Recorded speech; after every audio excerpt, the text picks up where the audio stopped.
What's going on, guys, and welcome back to Footy with an Edge. We're back again, guys. Looks like we have an Ethiopian in the chat. I love Ethiopia, man. Uh, you guys actually have a lot of the same or similar food to Indian food as well. The bread with the potato filling that you have. I forget what it's called. I should know what it's called. But nice to see you, man. I think is this the first time you're on the channel? Because I don't recall seeing you before this. But welcome. Welcome, everyone. Ayush, what's up, man? Shaylin says, hello, guys. Rishi says, like the stream on your way in. I would personally listen to Rishi. I think he's a smart guy. Rishi says, hello, peace and blessings. And Nightwing says, first, I love it. I love to see all of you guys here, man. Lots of familiar faces. Hope you guys are all doing well. But guys, I don't think we're doing too well as a club without a certain Bruno Fernandes in the team. I'm really worried about Bruno, guys. I don't know about you guys. For me, no Bruno means no wins. And it's just that's just the long and the short of it. Joao Tavares says, hello, Andy. How are you feeling? I'm good, man. How are you? Lol Jersey says, hello. Kerwin says, boys and girls. Amar Bagwan says, hello. Imran says, I think we already have our DM in Licha. Yep, absolutely. Nightwing says, liked your Licha video, Andy. Great analysis. Thank you, man. I appreciate that. It's nice to see a lot of like-minded people in the community. And I actually, watching the game back, I was like, dude, Licha is... I didn't know he could move like that, right? Because one of the other things I noticed about Licha was he was dropping into the back four. So you know how we play with like a three-back during build-up, or at least the first phase of build-up. I saw him at times drop into the right center-back role himself, where Heaven moved out and then Shaw moved out to the left-back. So he just gives us, he's like a Swiss Army knife. He just gives us almost everything that we're looking for. So yeah, that was very exciting to me, for me as well. But Imran says, I'm really worried about Bruno too. Absolutely, bro. It's scary stuff. Scary stuff. How did you see? Oh, you mean what did I make of Jack Fletcher? Jack Fletcher was good on the ball, I thought. I haven't seen much of him. I don't watch too much youth football because I'm busy enough making content and watching United play. I thought he looked good. I can't make much more of him than that. I thought Shea Lacey looked decent as well. But again, the one shot that he had seemed a little weak, a little timid in terms of shot power. But we'll see. I don't want to hype these guys up yet. I want to see some proper game time. If they actually do something that's like, contributes to a win or something, that'll be the first time we can actually assess them properly. Otherwise, we just have to watch the U team games and try to assess them based on that. So it's difficult to tell. So we'll just give it a couple more minutes before we get started with all the topics for today. Joao Tavares says, I'm good. I'm not very optimistic about our future in the league this year. 3 points from 5. We are not being consistent. Bruno, is this game over for Champions League football next year? It's hard to say, man. Kerwin says, as if now the season's gone for me, I'm just going to enjoy the match sequences. I want to put pressure on Ineos not to back the club with players. Yeah, so that's the thing, right? I think it's a non-starter now. We have to get players in January. Like, it's not even a nice to have. I don't care about the rebuild. I don't care about any of that crap, right? Bruno being gone scares me more than anything else, because I think Bruno was like my only hope in terms of Ahmad and Mbeumo being gone. In fact, I'll go as far as to say, even if we didn't have the AFCON absentees and we just missed Bruno, I think we would have been in big trouble. So now that Bruno's gone and we have the AFCON players missing, I mean, it's GG, guys. It's GG, as they say. If you guys, any of you guys are gamers, it's GG's in the chat, Nightwing says, I agreed that he looked good, but Aston Villa weren't really pressing. It'll be interesting to see him against a pressing team, even let's say against Wolves that pressed high. So Nightwing, the thing with the pressing team is that our team is designed, our shape is designed to play well against a pressing team, right? So there won't actually be that much pressure. I think we have more pressure on us when a team doesn't press, because we struggle to play the incisive passes at the wrong time. And I think that's where Licha shines the most. I think like a pressing team basically will give us more spaces as well, right? And Leach is so good on the pass that he would be even better against a pressing team. That's just my 2 cents. It's a necessity, not a luxury. We bolstered the squad, absolutely, man. Like we need to do this. There's no if, buts, or maybes. Okay, guys. So let's talk about Bruno, who's the main topic on the Shontyard overlay that you see over here. Potential games that Bruno could miss in because of his injury. I'm just gonna read them out, okay? And you guys tell me how worried we should or shouldn't be based on the games that we're seeing here. So I read something on Discord where I think Habil Adam was sharing what hamstring injuries can look like. So there's a grade 1 injury, which you can be out for a few days, like 3 days or something. There's a grade 2 injury where you can be out for 4 to 8 weeks. And there's a grade 3 injury, which you could be out for 3 months or more. And so based on the fact that he was walking around and the club hasn't really said anything about it being very serious, it's definitely not a grade 3. Based on what Amorim said about it's a soft tissue injury, he's going to be out for a few games. It's definitely not going to be grade 1.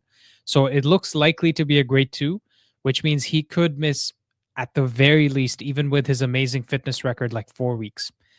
And with those 4 weeks, we're looking at the game against Newcastle on the 26th in 4 days, the game against Wolves on the 30th, the game against Leeds on January 6th. Hold on, my headphones just turned off. Great. This is fun times, boys.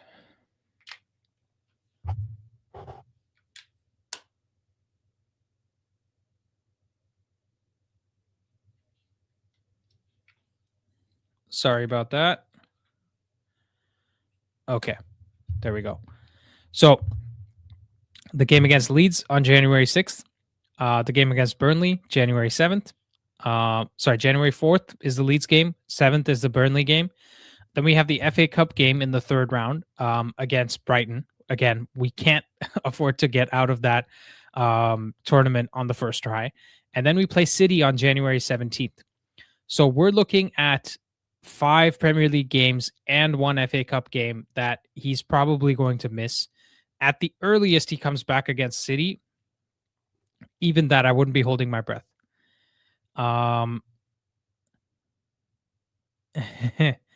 Rishi says even our mom is worried that Bruno has an injury. Yeah. So let's take a look at Amorim's post-match update, right? He said Bruno apparently suffered a hamstring injury at Villa Park and will miss some games for sure, according to Ruben Amorim.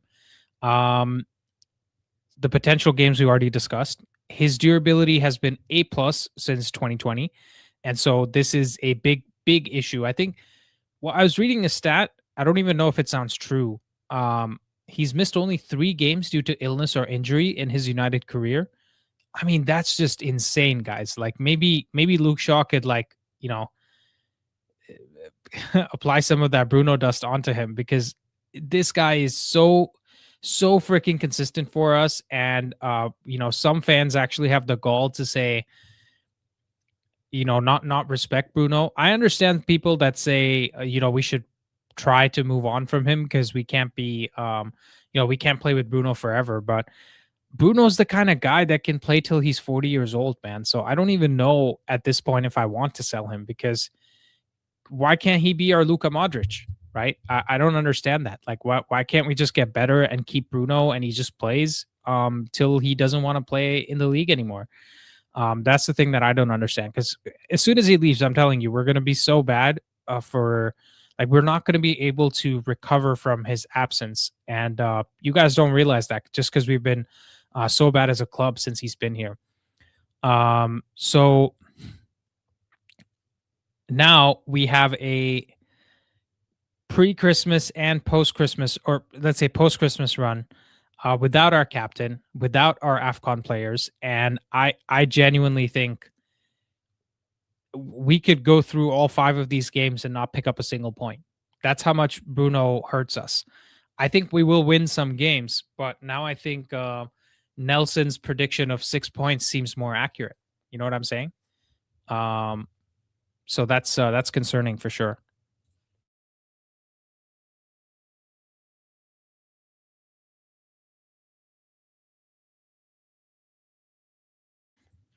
Sorry, guys. I just went for a walk outside, and it is cold.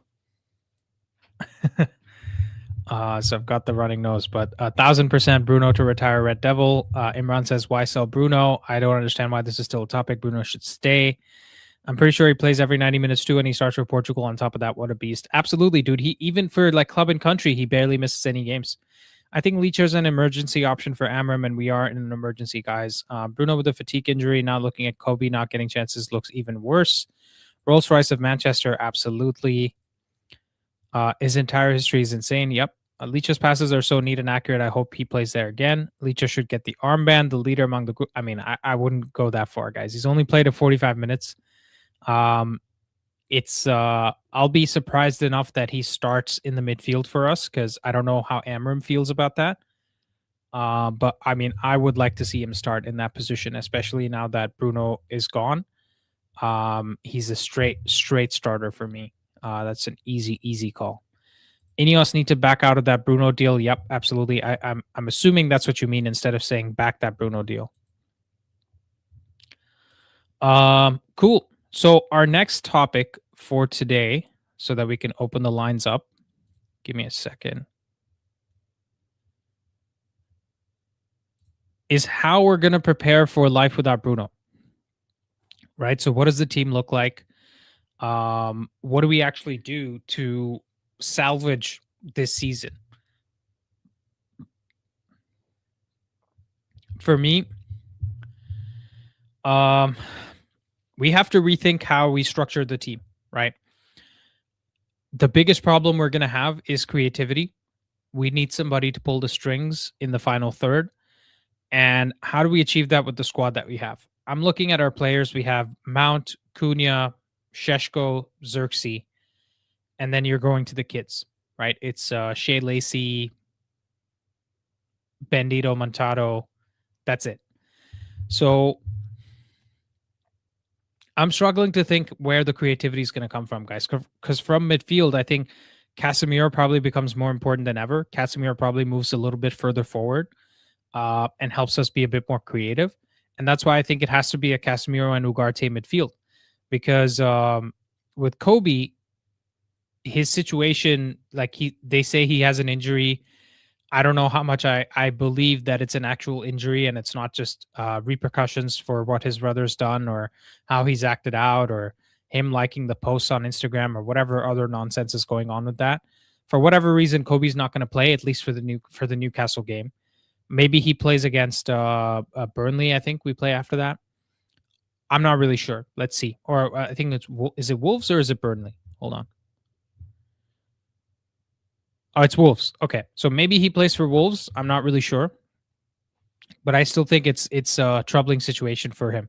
But against Newcastle, at least, which is the closest game for us, it has to be Licha in midfield, right? Because it's probably going to be Casemiro, Licha, and Ugarte, and then we'll probably take Casemiro off, bring on Fletcher or something like that.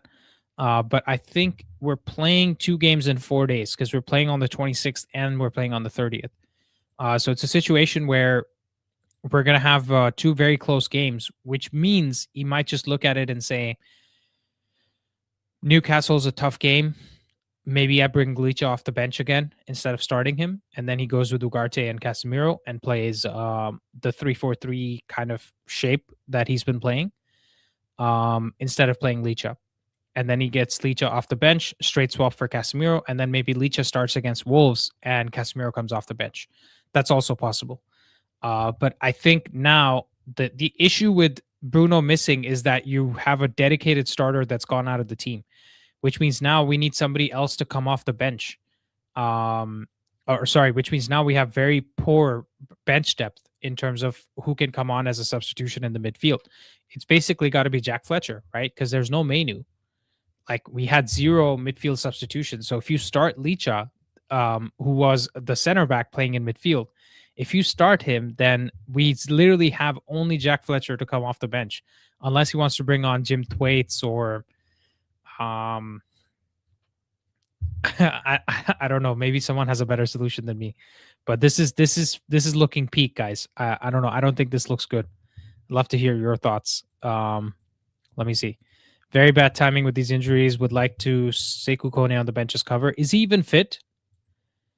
Villa versus Chelsea is good for us. Newcastle midfield needs to be Licha and Casemiro. If Ugarte had better performances in past games, I would have picked him over Casemiro for the rough and tumble he brings over Casemiro. He might start all three, so let's see. Deepak says, now that Bruno's out, maybe we get to see what the team looks like without him. Fair enough. I think you're not going to like it, but fair enough. Kobe might be okay end of the month. Yeah, I don't know. I don't even know what his injury is. They say it's a calf. It just seems rather innocuous. What do you think about set pieces? What do I think about set pieces? I mean, we have no Delict from what I understand, and still no Maguire. So I don't know. Yeah, Mount can't play 90 minutes though, man. Kone's fit. He played under 21 last game. Yeah, we'll see. But again, like relying on the youth, or being forced to use the youth is also a scary prospect, because they can make mistakes. It can ruin someone's career. Like there's a lot of issues there. But cool. Let's go to the next talking point, guys. I think we've talked about Bruno and what it might look like without him. Next one is the January strategy debate. So Ruben Amorim has said, what we cannot do is reach January and try to do everything with urgency and make mistakes again. We are going to continue with our plan. The club comes first. I don't like this, guys. I don't like this from Amorim. I think he's just trying to give the basic PR talk. But if this is how the club is actually behaving about this, I don't like this one bit, because I'm just looking at it like we need to do we need to do something, right? Even Bruno, if Bruno misses all of January, how many games does he miss? Let me take a look at this. Man United. If I look at matches, we're playing Leeds, Burnley, Brighton in the FA Cup, City, Arsenal. Yeah, so those 5 games. We have 5 games in January, which is 4 Premier League games and 1 FA Cup game. In those 5 games, other than Leeds and Burnley, I don't think there's any game we can look at and say we're probably going to win that game. Even Leeds is a tough game because they just beat Crystal Palace. They spanked Crystal Palace, okay? They don't have Europe either, and they have a pretty strong squad. So Burnley's the only one we can put our hat on in terms of winning those games in January. So if Bruno misses all of those games, we could have City do the double over us. We could have Arsenal do the double over us. And then we get to Fulham on February 1st, which is the end of the transfer window. So I don't see how we can go through this and not get Semenyo on January 1st. We have to go get Semenyo. He's right there for the taking. He fits our profile. Clean living professional. Recently got engaged. I'm sure he has a baby on his mind if he doesn't have kids already. Like, what else do you need in terms of perfect profile, right? And strong physical, like is what's it called?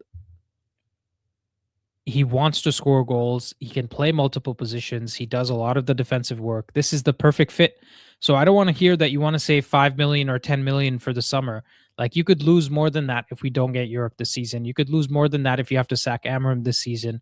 There's a lot of other jeopardies that are attached to this. So whatever it takes, even if you have to give him like 10, 20K more in bonuses than Cunha or Mbumo, I don't think that's the biggest deal in the world, because you are buying one of the most exciting players in the Premier League. You are buying him in mid-season. And I think that's okay. So give him the money that Cunha's on, because Cunha is making 180 guaranteed plus 20 in bonuses. He's going to get a lot of endorsement money. And then you have a chat with him and you say, listen, you do well in your first season. You get us into Europe. You're going to get a 25% pay bump on this, right? So just come here, prove your worth, and you're going to get the money that you want to be on anyways. City will pay you such and such money, but they're not going to guarantee you minutes. You could become another Jack Grealish at City. So you got to come, do the business with us. And, Mark Gahey is also one of the options that are available.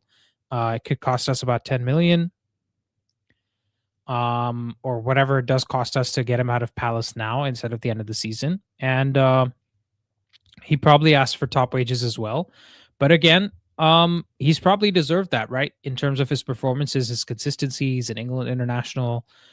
He's played in a back three for a long time. Good at box defending, good at the leadership, good at the communication. I think he could be really good for us in terms of fitting into our team, and he fits in very well at the right center back role. So I think Gahey is also one that we should be looking at. And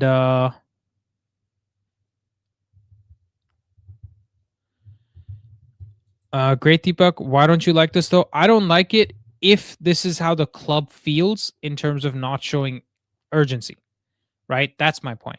I'm not saying what he said is not good. I'm just saying if the club actually feels this way, if this is what just they're saying so that we don't get robbed, I'm fine with that, right? Ineos aren't about the football. It's about making money, a bit like Chelsea. Yeah, but Chelsea signed players. Nightwing says, I did sign Semenyo in EA 2016. United won a quadruple, so I hope the board sees this random YouTube chat. Yep, absolutely. Yeah, but anyway, so that's the January strategy, right? For me, we have to go get two players. It's non-negotiable. And now that Bruno's gone, I'm worried about the midfield again. Because I think Licha would be good in the back line as well. Right? I think Licha showed me enough yesterday that he could be really good at the center back line as well. Maybe even at the right center back role, or maybe Heaven plays right center back and Licha plays center back. We'll see. Are we better than Spurs currently with our injuries? Genuine question. I mean, as a club, we're always better than Spurs because those guys are a banter club. They have a lot of injuries too, but yeah, I mean, I don't know. Why can't we pursue Tonali? Because I don't think Newcastle let him go for anything cheap. I think the squad cost ratio, maybe in the summer they decide to sell him, but even then he's going to be expensive.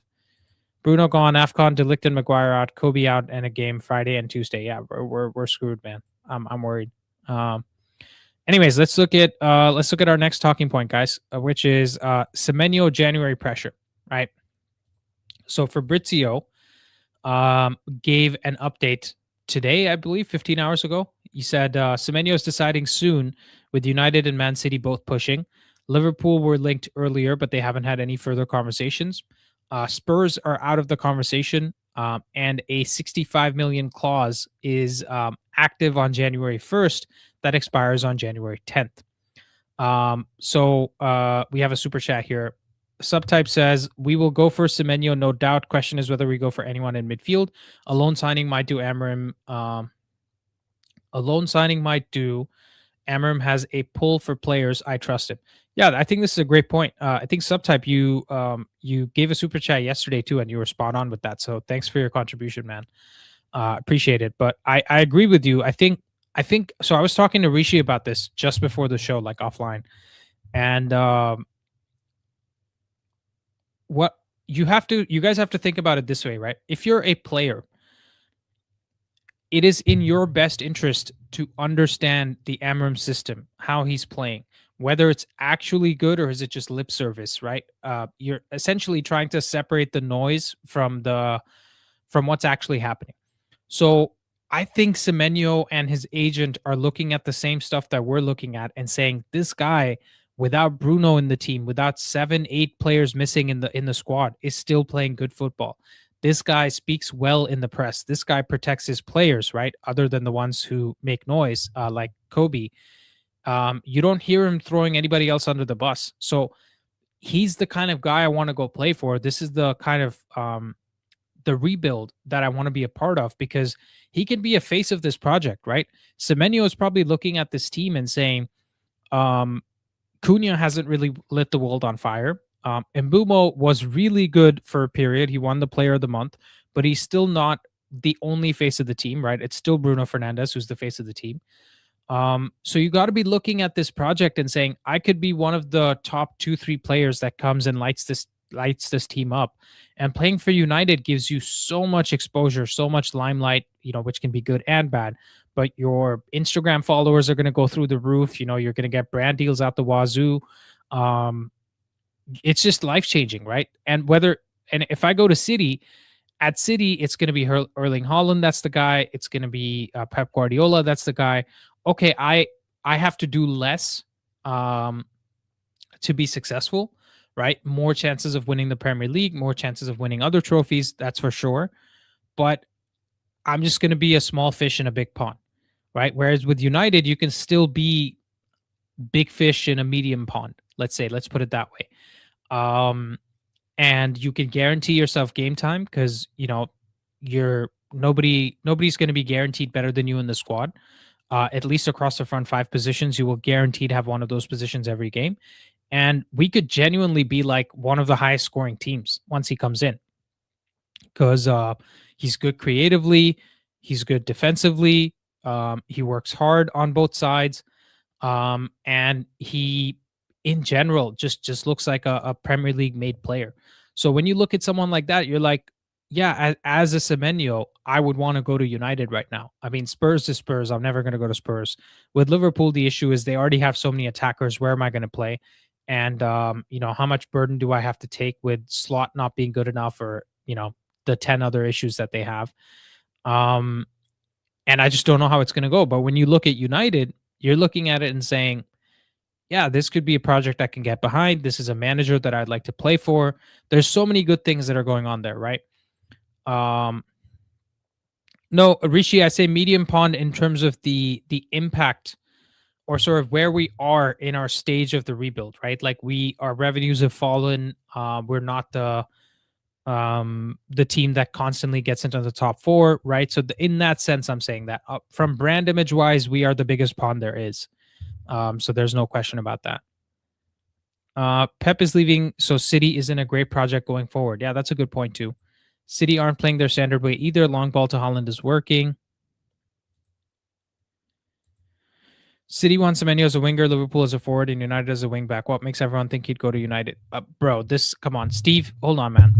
We have said it 500,000 times that the wing backs at United are wingers, right? And they have positional responsibility defensively. It is the exact same responsibility he has at Bournemouth, right? You see his defensive numbers, bro. Don't tell me he doesn't want to defend. Every winger now, you can't have any luxury players in any team. And this is the guy that could get us to, back to where we need to be, because he might be the last missing piece in terms of our attack. He could be the Ahmad on the left-hand side that Amorim keeps talking about. And I think he instantly makes an impact for us, and he can play across the 5 positions. So, Steve, it's not, let's not diminish his role by calling it just a wing back. And trust me, he'll have more fun playing for United than he will at City as whatever position. Let's see. I don't understand how revenues have fallen. Replica kits are 130 a pop. Yeah. Well, they only fell 2%, and it's mainly to do with Europe. Like, we're not in Europe, and that makes a big difference from broadcasting perspective. Also, going out of the what's it called? The cups this year will make a big difference. Nightwing says that's a recession indicator. What is? I don't know what you're talking about, Nelson. Semenyo's versatility means he starts every match that he's available for. Absolutely. You'd know this if you'd watch Ahmad play this season. Who are you talking about?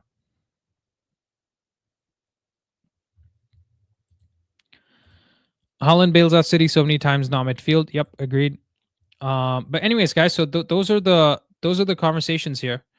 And we'll open up the lines. Looks like we already have our first buyer for the day, which is Shaylin. So we'll open up the forum. I hope you guys like that United Strand image there.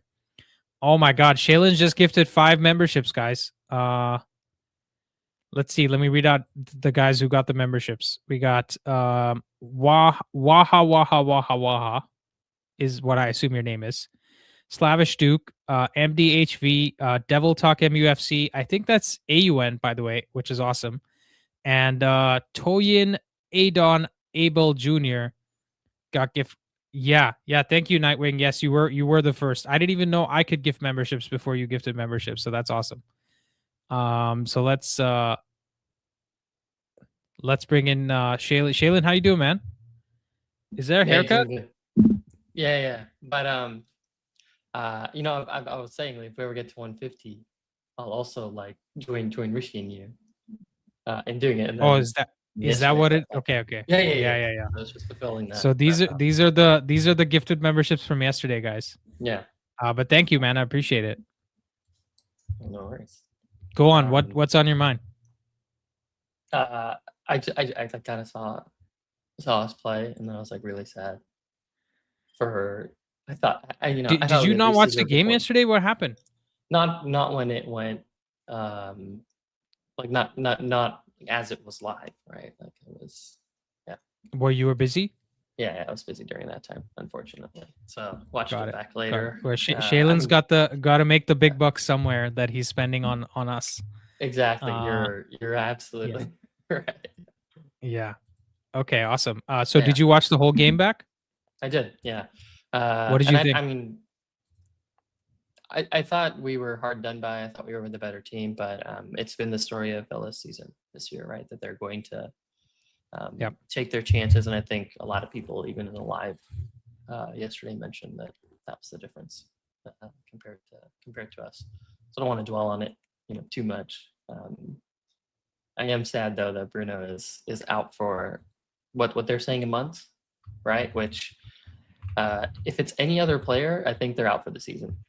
Like to be fair, right? But Bruno is just so fit that even in his injuries, like he can recover probably a lot quicker. Oh, you just know he's like tuning his salt content in his water perfectly so that he doesn't, he recovers quickly. He's going and Yep. visiting like a Buddhist monks, or having him flown in just to Yeah, get the blessing. You know how Wembanyama, right? Over the summer break, how he went to like the Shaolin monks or whatever, and he shaved his head and all that. That'll be Bruno. You yeah, watch. yeah.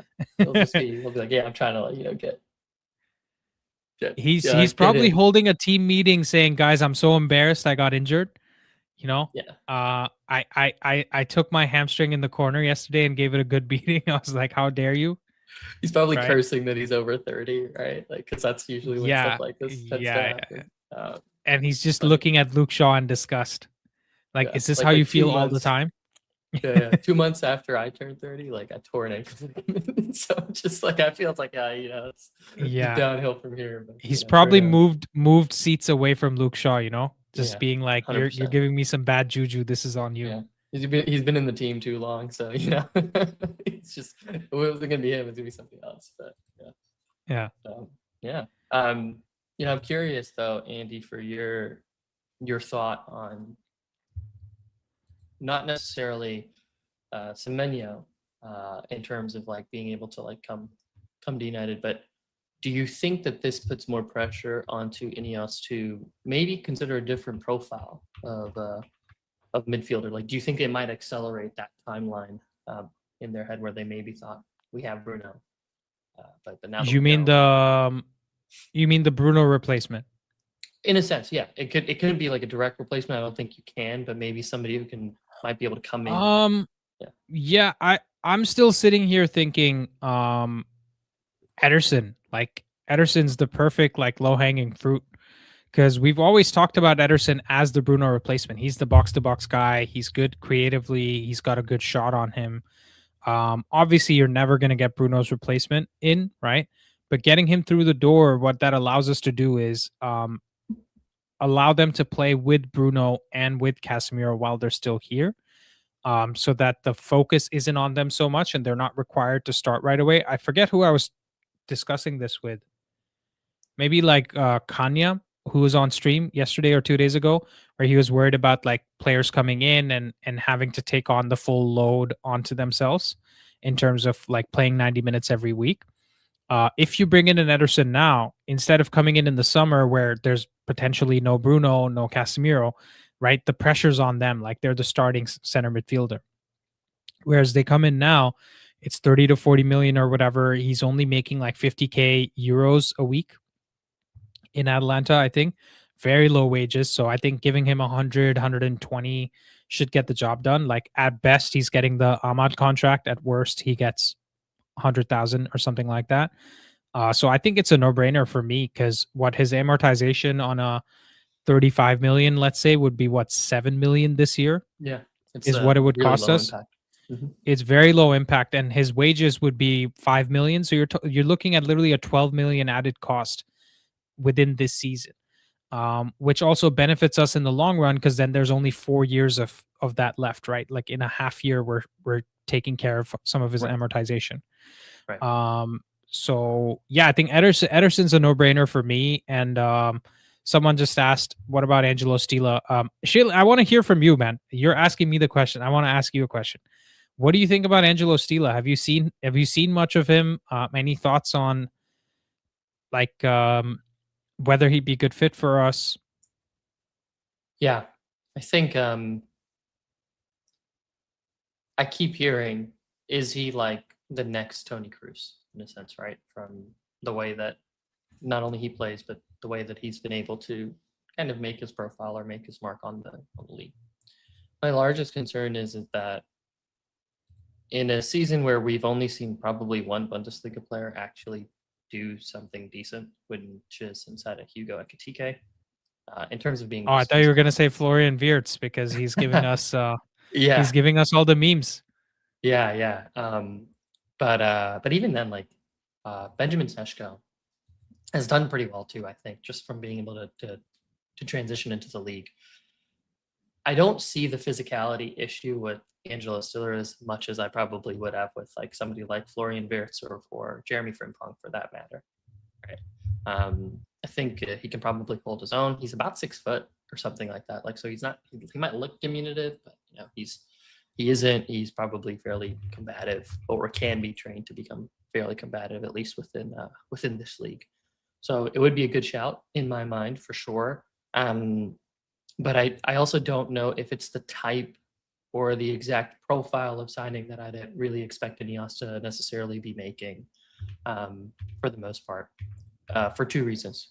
One is there might be an inflated transfer value associated to getting him, especially from some of the competition around the league, right? Like I could definitely see a player like that looking to move to multiple Premier League clubs. So that might, raise it a little bit.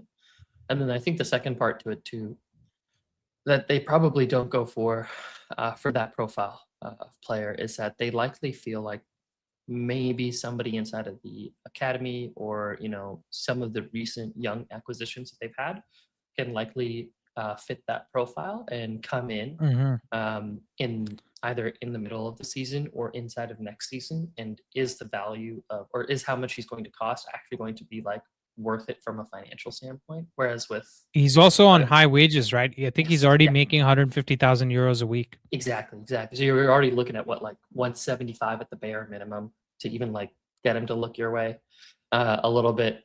And the other part to it too is, options like Lamine Camara, options like Ederson look financially more attractive from that amortization standpoint than maybe an Angelo Stiller does. And is there enough inside of that player where they have a high level of conviction to go skydiving? Dude, I'm just looking at I'm looking the other way because I'm looking at a compilation as we speak, and he just strikes me as,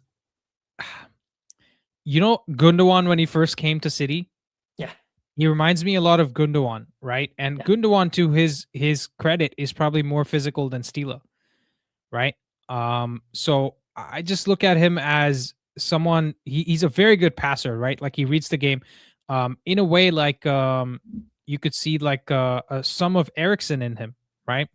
But Eriksen as well, like he was a attacking midfielder and physical enough for the Premier League in his prime.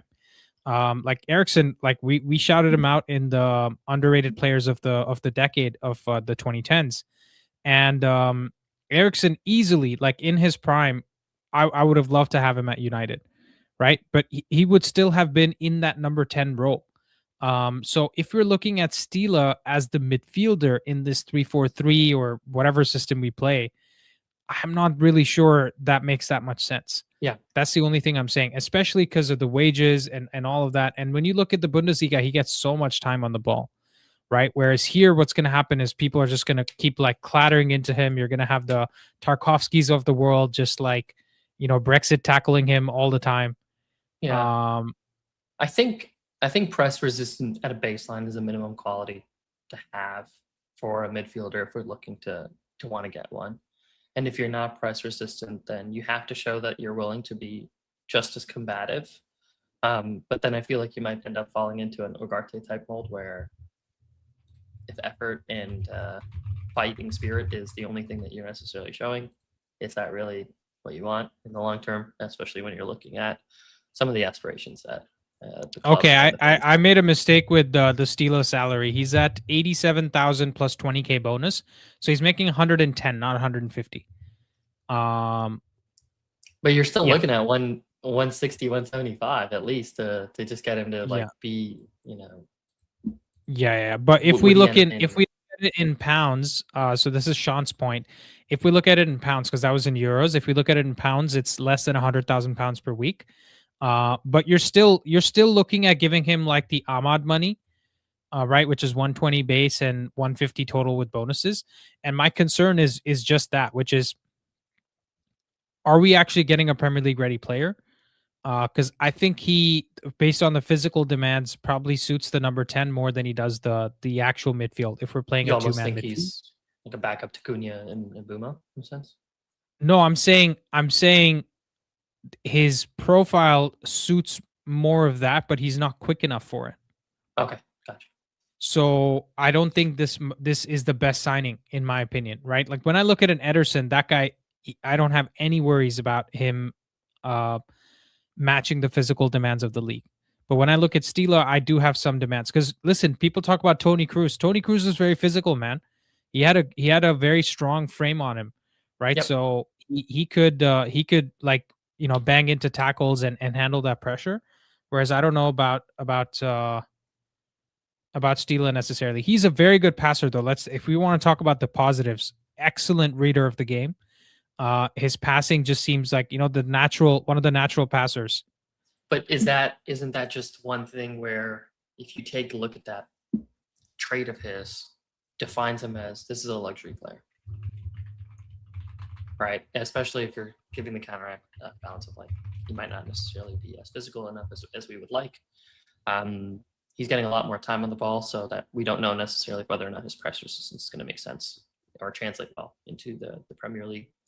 But the positive is that he can progressively pass the ball, right? And I think this is where you have to look at a bit more of the holistic picture in terms of the midfield that Ineos are probably looking to try to build.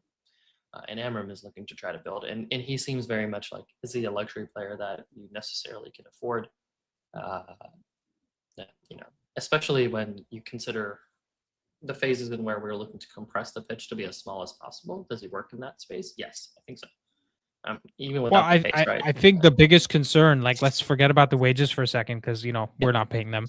The biggest concern is the defensive ability, because his profile, if it's not in the 10, would be as the deep lying playmaker. Yep. And as the deep lying playmaker, he doesn't have the defensive capabilities. Is that because of the numbers that you're seeing, or is that because of a physical profile? No, just the profile. I'm looking at the eye test.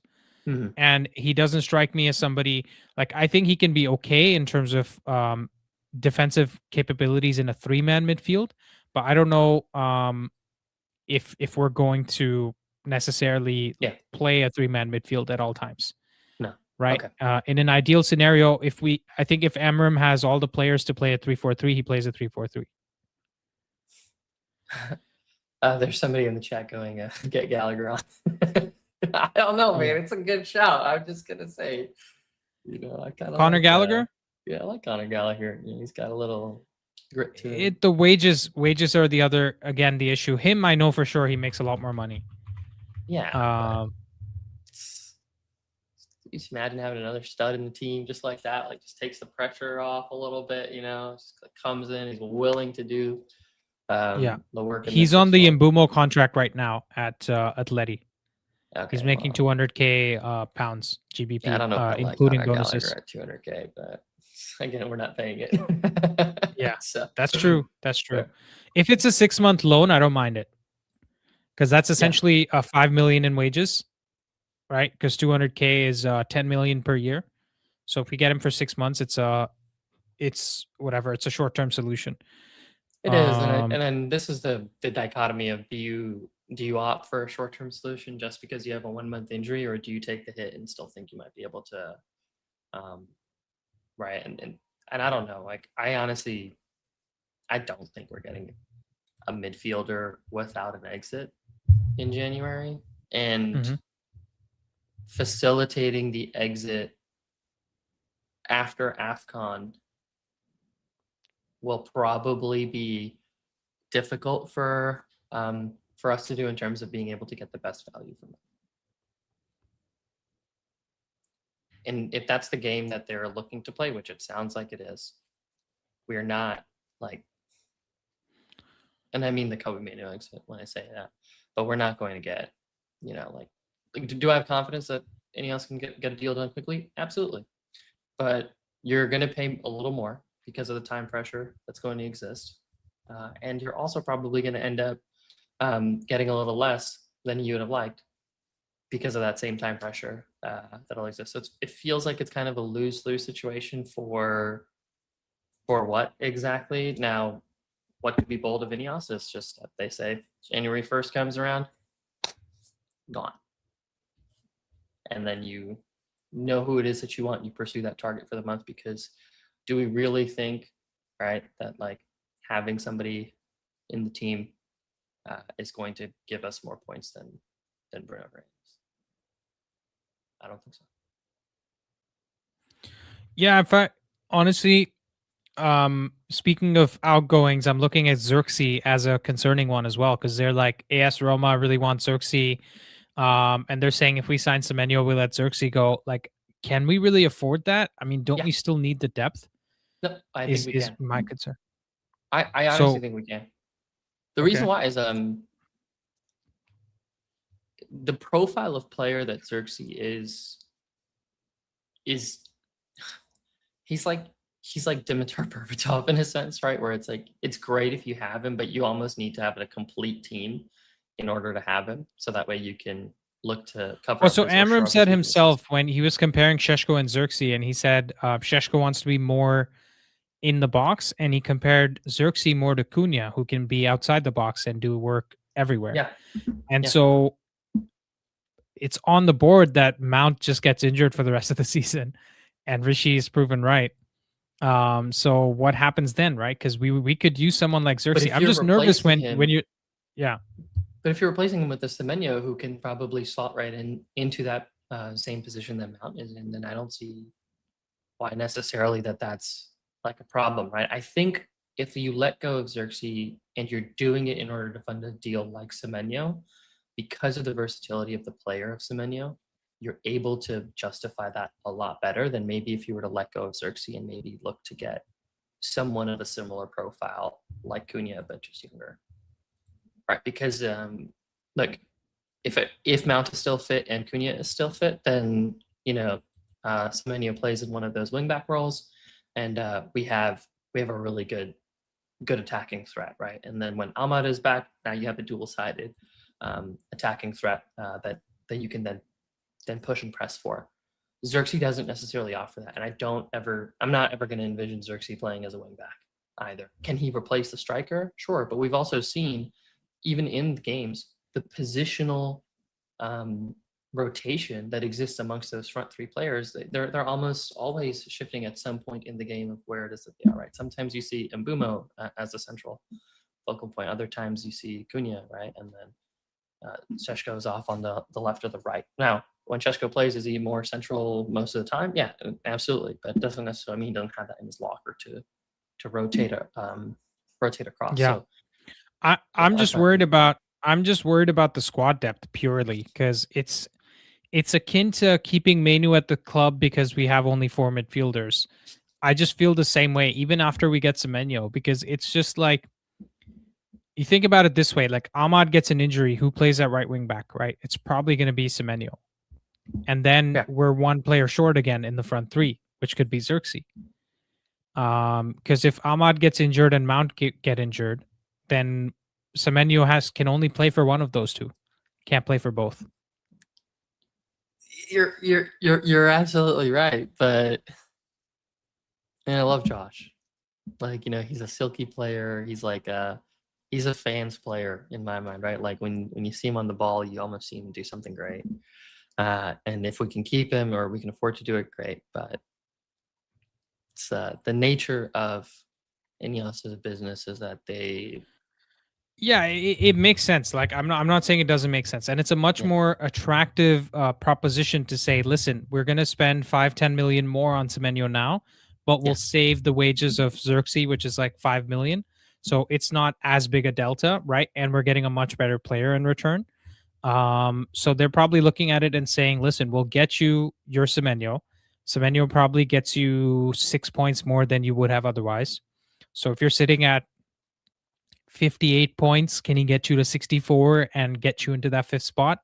Okay, let's go get Semenyo because yeah, um that whatever that 6 points is worth spending the extra 10 million on, because we'll make more than that with Champions League money. And then the Champions League now with the league stages and all that is just crazy amounts of money, yeah. right? And then Um there's also the possibility of somebody that's in the academy right now to come in, right? Because there's the hope and realism that United fans all have. But I think the other part too is that we're also neglecting the card up the sleeve, if you will, of Ineos, where they look at these markets now, like for like inside of South America, inside of Africa, for players that might be able to come right in, like come in. And that could be something that we end up seeing, but that's my 2 cents on it. yeah, that's fair. Taloco. It's a crazy name if I've ever seen one. What's up, man? Oh, Jeremy. Yes. Yes, sir. Um. Go on, Oh. introduce yourself. Well, this is technically my first year of actually watching football. Oh, very nice. Pick the best team. Yeah, and the best channel. I I was originally going to be a Liverpool fan, and then they won the league. Oof. So I was like, I didn't want to look like a bandwagon. So Yeah, Glory Hunter. Yeah, fair enough. and then Well, to be fair, that's how I started supporting basketball. When the Raptors won in 2019, I was like, I like this sport. That was a crazy year, by the way. If you know anything about basketball, like the way it ended up yeah, and the way we won the championship that year.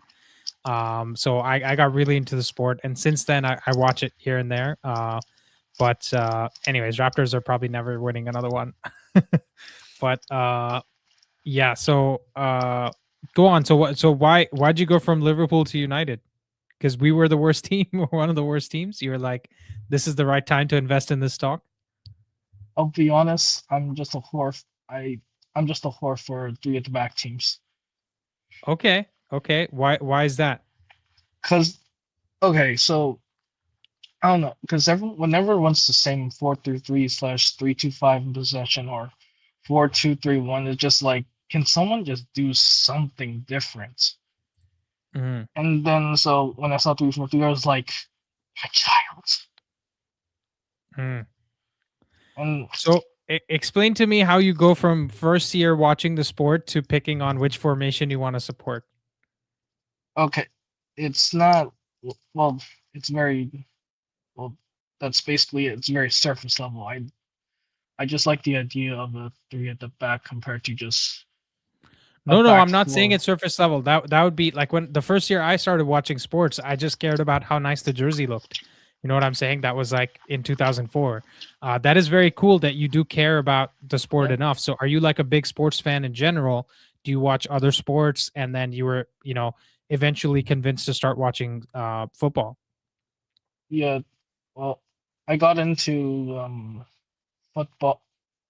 I'm originally NFL and NBA, So I I got into football like almost every other American by watching Ted Lasso. Okay. That's honestly great show, man. Great show. One of my favorite shows, and the only thing related to football that my wife will even entertain watching, because she loved that show as well. But okay, fair enough. That's how you got into the sport, and then Richmond is modeled after Crystal Palace, right? Yeah, I'm aware of that. Yeah. Cool. Okay, so what do you think about Ruben Amorim so far? In your sort of first year of managing, watching the sport. My only question, my one of the questions I keep asking is, do the wingbacks did the wingbacks act differently in the Sporting system compared to the United system?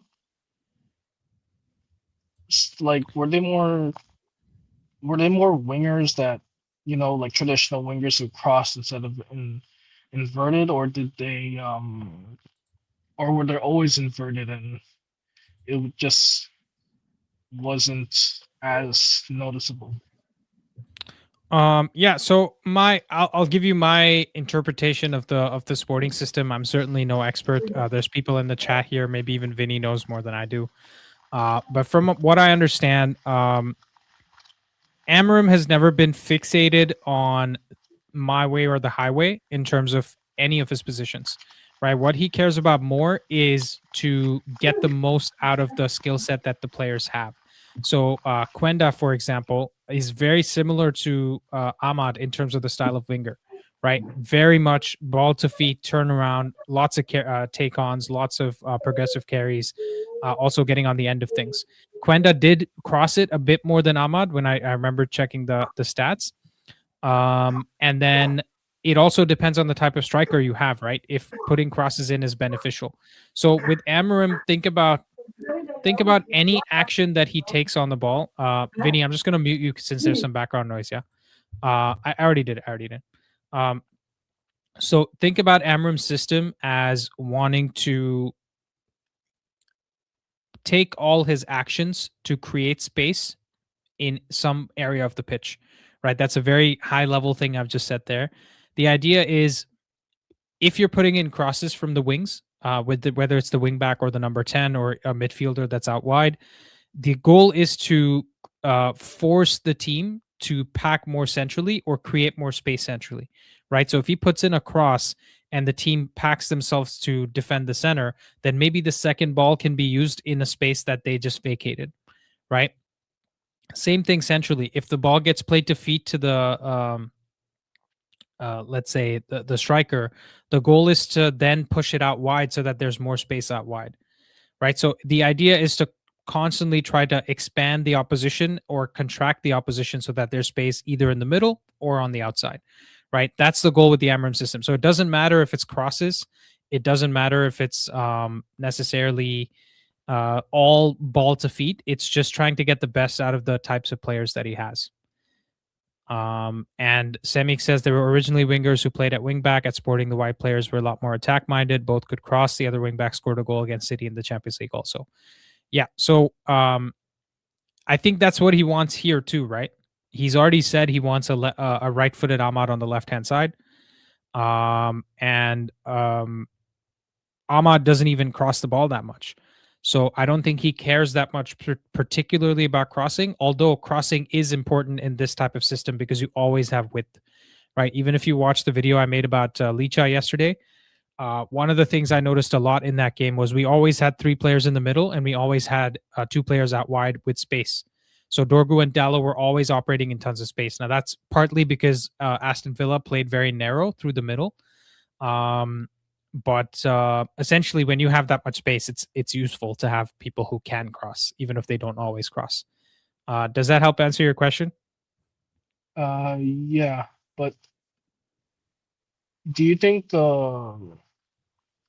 there'd be some, if we do get Semenyo, do you think there'd be some moments where Ahmad and Semenyo switch sides to cross on their outside slash strong foot?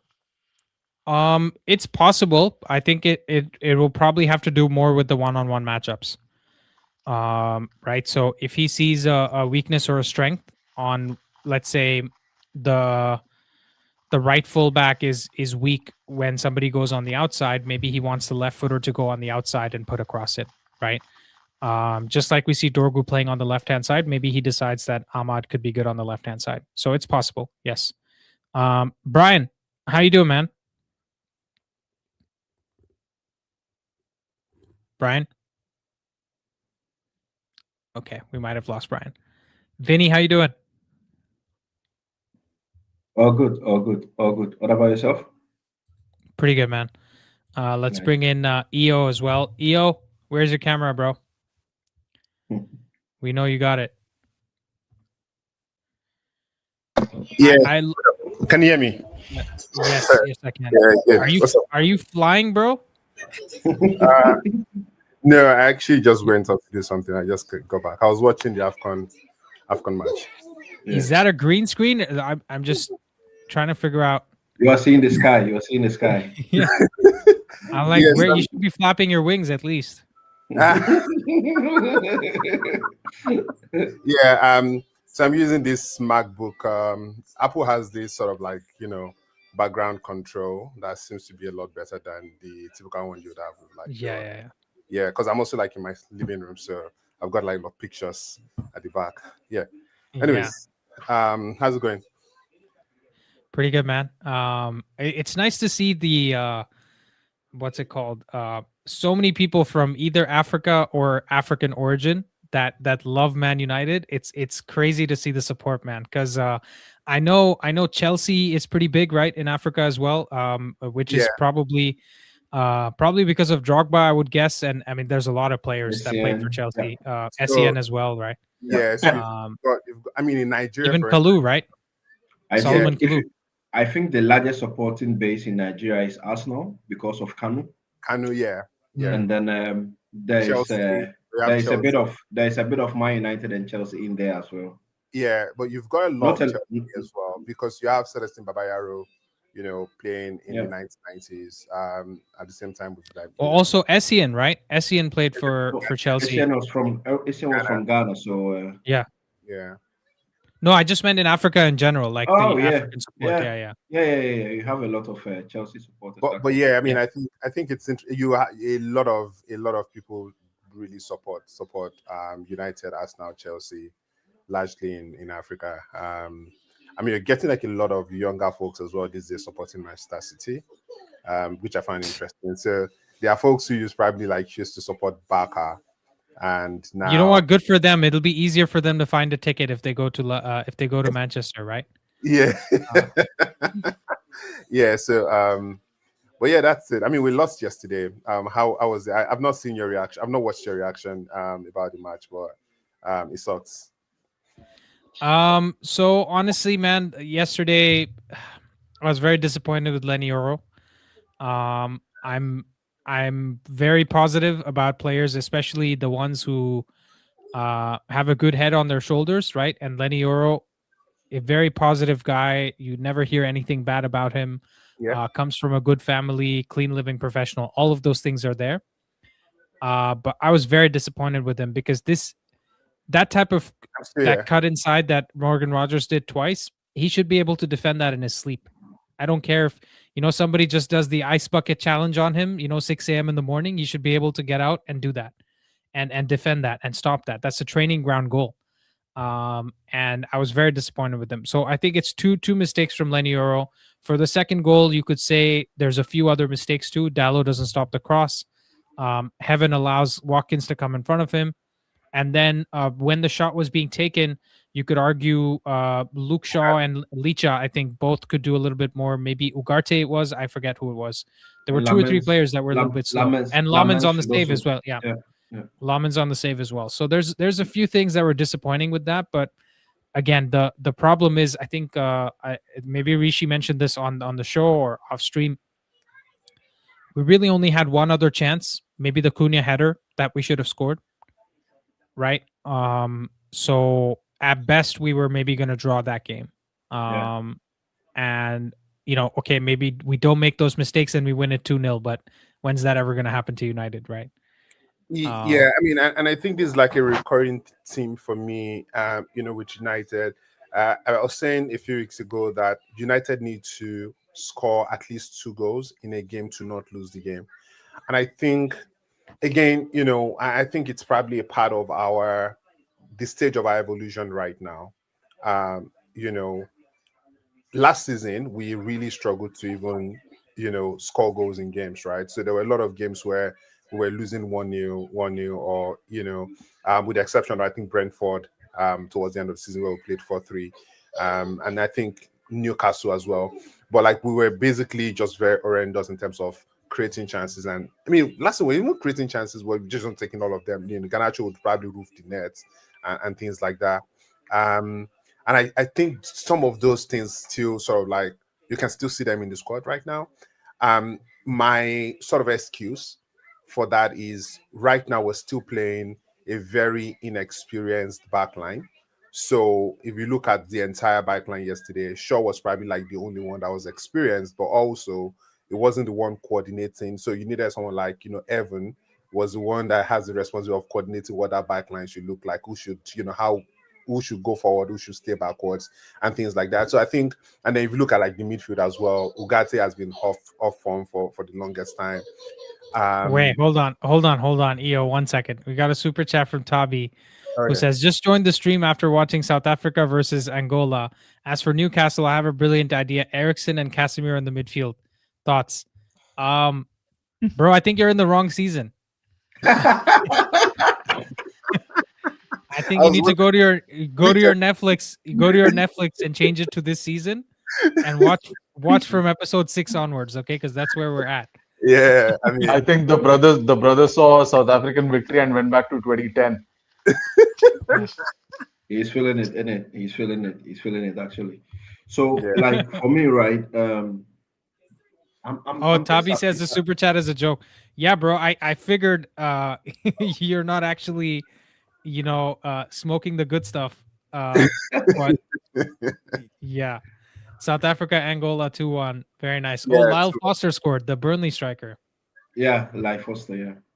Nice. Dude, goal. AFCON, by the way, I saw the first game, Morocco versus Comoros. By the way, I need to work on my country geographic knowledge because I've never heard of Comoros before. Oh, really? Right. Yeah, I have not, but do you know it's in Africa? I'm usually pretty good. Yeah, thanks, bro. Thanks.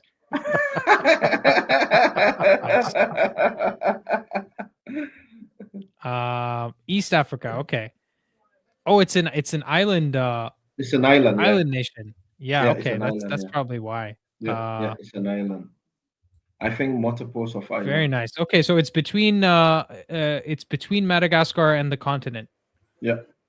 Pretty much. Very nice. Yeah, but what's it called? Nice to see them play, but the stadium and the game, the presentation, it looks so nice. Like, where was that game being played in Morocco? Yeah, that correct. Must be right. I think the idea is that Morocco wants to host the World Cup, right? So they are actually pumping a lot of investment money into it. Yeah, they have class A infrastructures when it comes to even European standards. They are up there. They are very up there.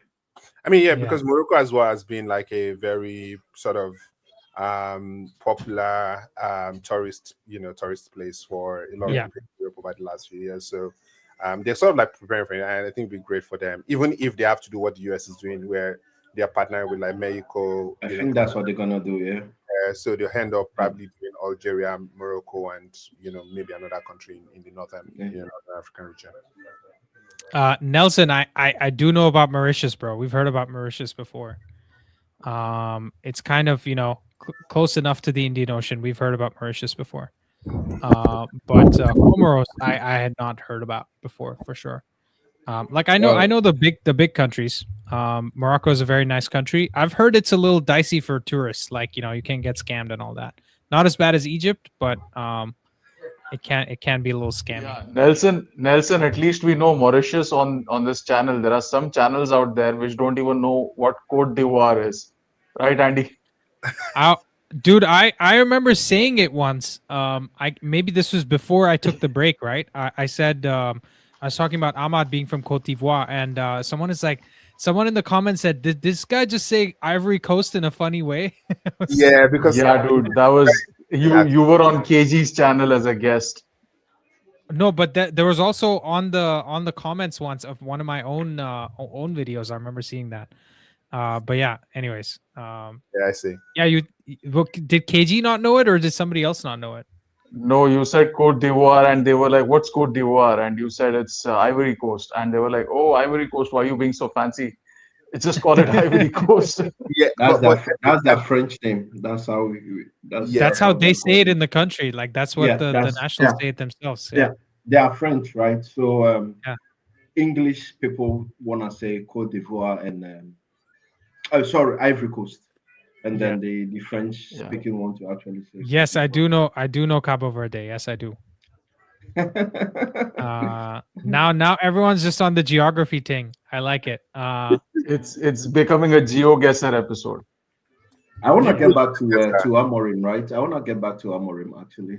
Yesterday, I knew we were actually going to lose, so I wasn't disappointed because looking at our lineup, I didn't see where much of the goals were coming from. I really didn't have threats off the ball, like with Imbomo, sorry, that you can actually play a long ball where he actually runs into the channel and also off the shoulders of defenders. We don't have that in Chesco, and we don't have that in Cunha as well, and that is something that we've been thriving on this season as well, right?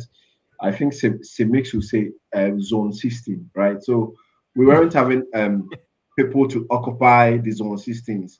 So whenever Dalo actually had the ball, he had to really think very, very hard to know what to do with the ball, right? But then there is one thing that Amorim has shown, and is if he is given the right materials, he can actually do it, and that's what I'm happy about. We lost, but I wasn't mad. I wasn't mad at all. It was We one of we had our a comment, Vinny, from somebody on the Licha video saying, "I don't care if we win or lose because every week I'm looking forward to seeing Amarim ball." exactly. And that was a very insightful comment to me because Rishi, I think, sent me a screenshot of it, and I was like, you know what, that's true. I actually, even if you learn something, even if we don't win, right, there's something to learn because there's so much going on. And yesterday, like, he so much problem solving he had to do in terms of the issues that we faced right during the game. Yeah, We I got think Nelson here. So I we have Nelson's a here to we have ask me we some geography we have questions. so we have a lot of people, right? Before Nelson comes in, we have a lot of people who are now beginning to actually understand what this manager stands for. A lot of people who are beginning to believe in this manager, and that makes me so happy because what does it give us? It gives us the good surroundings that we've been yearning for to at least have a bit of stability within the club, right? So that now the onus becomes onto the players to actually perform, right? A chance like what Cunha had. I mean, come on, you cannot tell me that the coach will tell you, uh, put that one at the back of the net. Of course, we might be mad at Yoro, but a defender at that age, I think, is part of it, right? And somebody actually said it on the stream yesterday. We actually paid the experience of Euro with our points Yeah. because you rightly mentioned a Euro at 20 or a Euro at 22 is not going to make that mistake. And again, guys, he's also playing out of his comfort zone, right? That's not where center backs want to be dragged to. If you've been a center back before, where you don't really want is actually to step into the midfield and actually be dragged into the zone system. Center backs don't like that at all. So I think once he has accepted to actually play that role, he needs to learn, right? He needs to learn because it has happened far too many times. Last season we saw it with Kamaradin, who normally he, Yeah. he nearly actually ended up his career as Nelson right. always But brings this point up. Vinny, He's like, if there's a Vinny, fast Vinny, winger, he's done. Vinny, Yeah. I just see fair point, and as a fan of United, I'm always happy to give a young player some leeway, right? But the things you said about him playing out of position, him not being comfortable being dragged out, he's played this system for the last year, right? And he's been fit for most of it. So I expect him to get the basics right. And he's not an ordinary 20-year-old. When he was 18, he was signed. He was supposed to be the best 18-year-old defender He's in the world. an anomaly in terms of Exactly, exactly. So fitness. in my mind, he's already like a 22-year-old. At 22, Saliba was already, leading Arsenal's title charge. That was the 22-23 season under Arteta. So that's the level where everyone has put him at. Now it's up to him whether he proves us right and he shows that he's at that level. And I'm willing to give him this season and even the next season. Yeah. It's just that the combination of these two 19 and 20-year-olds, right? That's what we are paying for. That's what Yeah. we are paying for. It's just the Also, combination of if that. if I may, Vinny, you're on your point of we're paying for his experience with points is a fair one, but part of that experience is taking the criticism from the fans when he makes those mistakes, right? So we can't just sit here and say we're not going to give you feedback. It has to be feedback. It has to be harsh. It has to be honest in the sense that I'm very disappointed. Yeah, and I'm very disappointed. So part of him learning is to figure out, okay, how can I block out this noise? And actually, because Bruno in his interview, right, with Rio Ferdinand, what did Bruno say? He said, Rio asked him, how do you deal with all the negativity of people saying, I hear some feedback from somebody. I don't know who that is. But he was like, how do you deal with all the negativity constantly, right? About you not being good enough, you throwing your arms up in the air, et cetera, et cetera. He's like, I listen to everybody to see if there's maybe something that I actually need to improve on, right? And then if it's just noise, if someone's just being negative for negativity's sake, then I tune it out. I think that's what Yoro needs to get used to. Is I think all of us here, nobody's saying, get rid of Yoro. He sucks. I don't believe in him anymore. Or he's a waste of money. Why are we paying him £100,000? Nobody's saying that. The point is that those mistakes he made were very bad. Yeah. Like they're unforgivable bad, right? I think he looks at it. It should be keeping him up at night. That's how bad those mistakes were. Because yes, Morgan Rogers made him pay, and maybe a player who's even 10% worse probably doesn't score that. He probably hits the post, probably goes above the bar, probably goes outside the post, something. But go ahead, Nelson, your thoughts. I think the issue with can you hear me, by the way? Because I know my mic has had issues before. Yes. So I think the issue we have with Yoro is normally whenever you make a mistake and you're young, the next game the coach would pull you from the game so that the pressure subsides. Yeah. And it's what Rishi said. I think Rishi had it bang on. If you're putting two young centre backs right next to each other, and then the left centre back isn't a centre back, he's a fullback by trade. Like that connection takes time. As you said with Saliba and Gabriel, they both are so good at.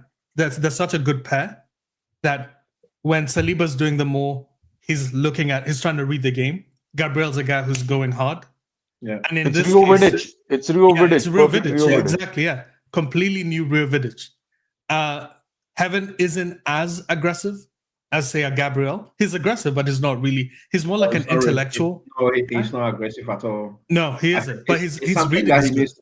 I think it's something that he needs to add to his game, which will make him more complete. Because I think his pressing, even though he tries to press, but he presses with a bit of soft hands. You know what I mean? Like, are you talking about Yoro? Because that describes Yoro perfectly. I'm talking about Heaven as well. They don't press with aggression. So a Saliba or a Gabriel will actually come into you, right? So next time you are not coming.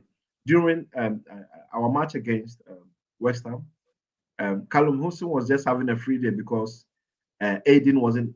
He was pressing, but then he wasn't that aggressive enough. Vinny, I know exactly what you're talking about, and I remember that game very well because there was a moment when he was at the edge of the box and he had gone past Heaven, and Heaven almost reached out and he grabbed his jersey for half a second and then he let it go. So it is that decision making, right? It's that calibration of that decision making. Because he has that physicality. He just doesn't know when should I put a tackle in or should I grab him? Should I shoulder barge him? That comes with experience and that comes with age. Can I just be honest on my read on the Heaven situation? It's not that you cannot be honest. Because, listen, You were the one actually who made me believe in heaven. Okay, and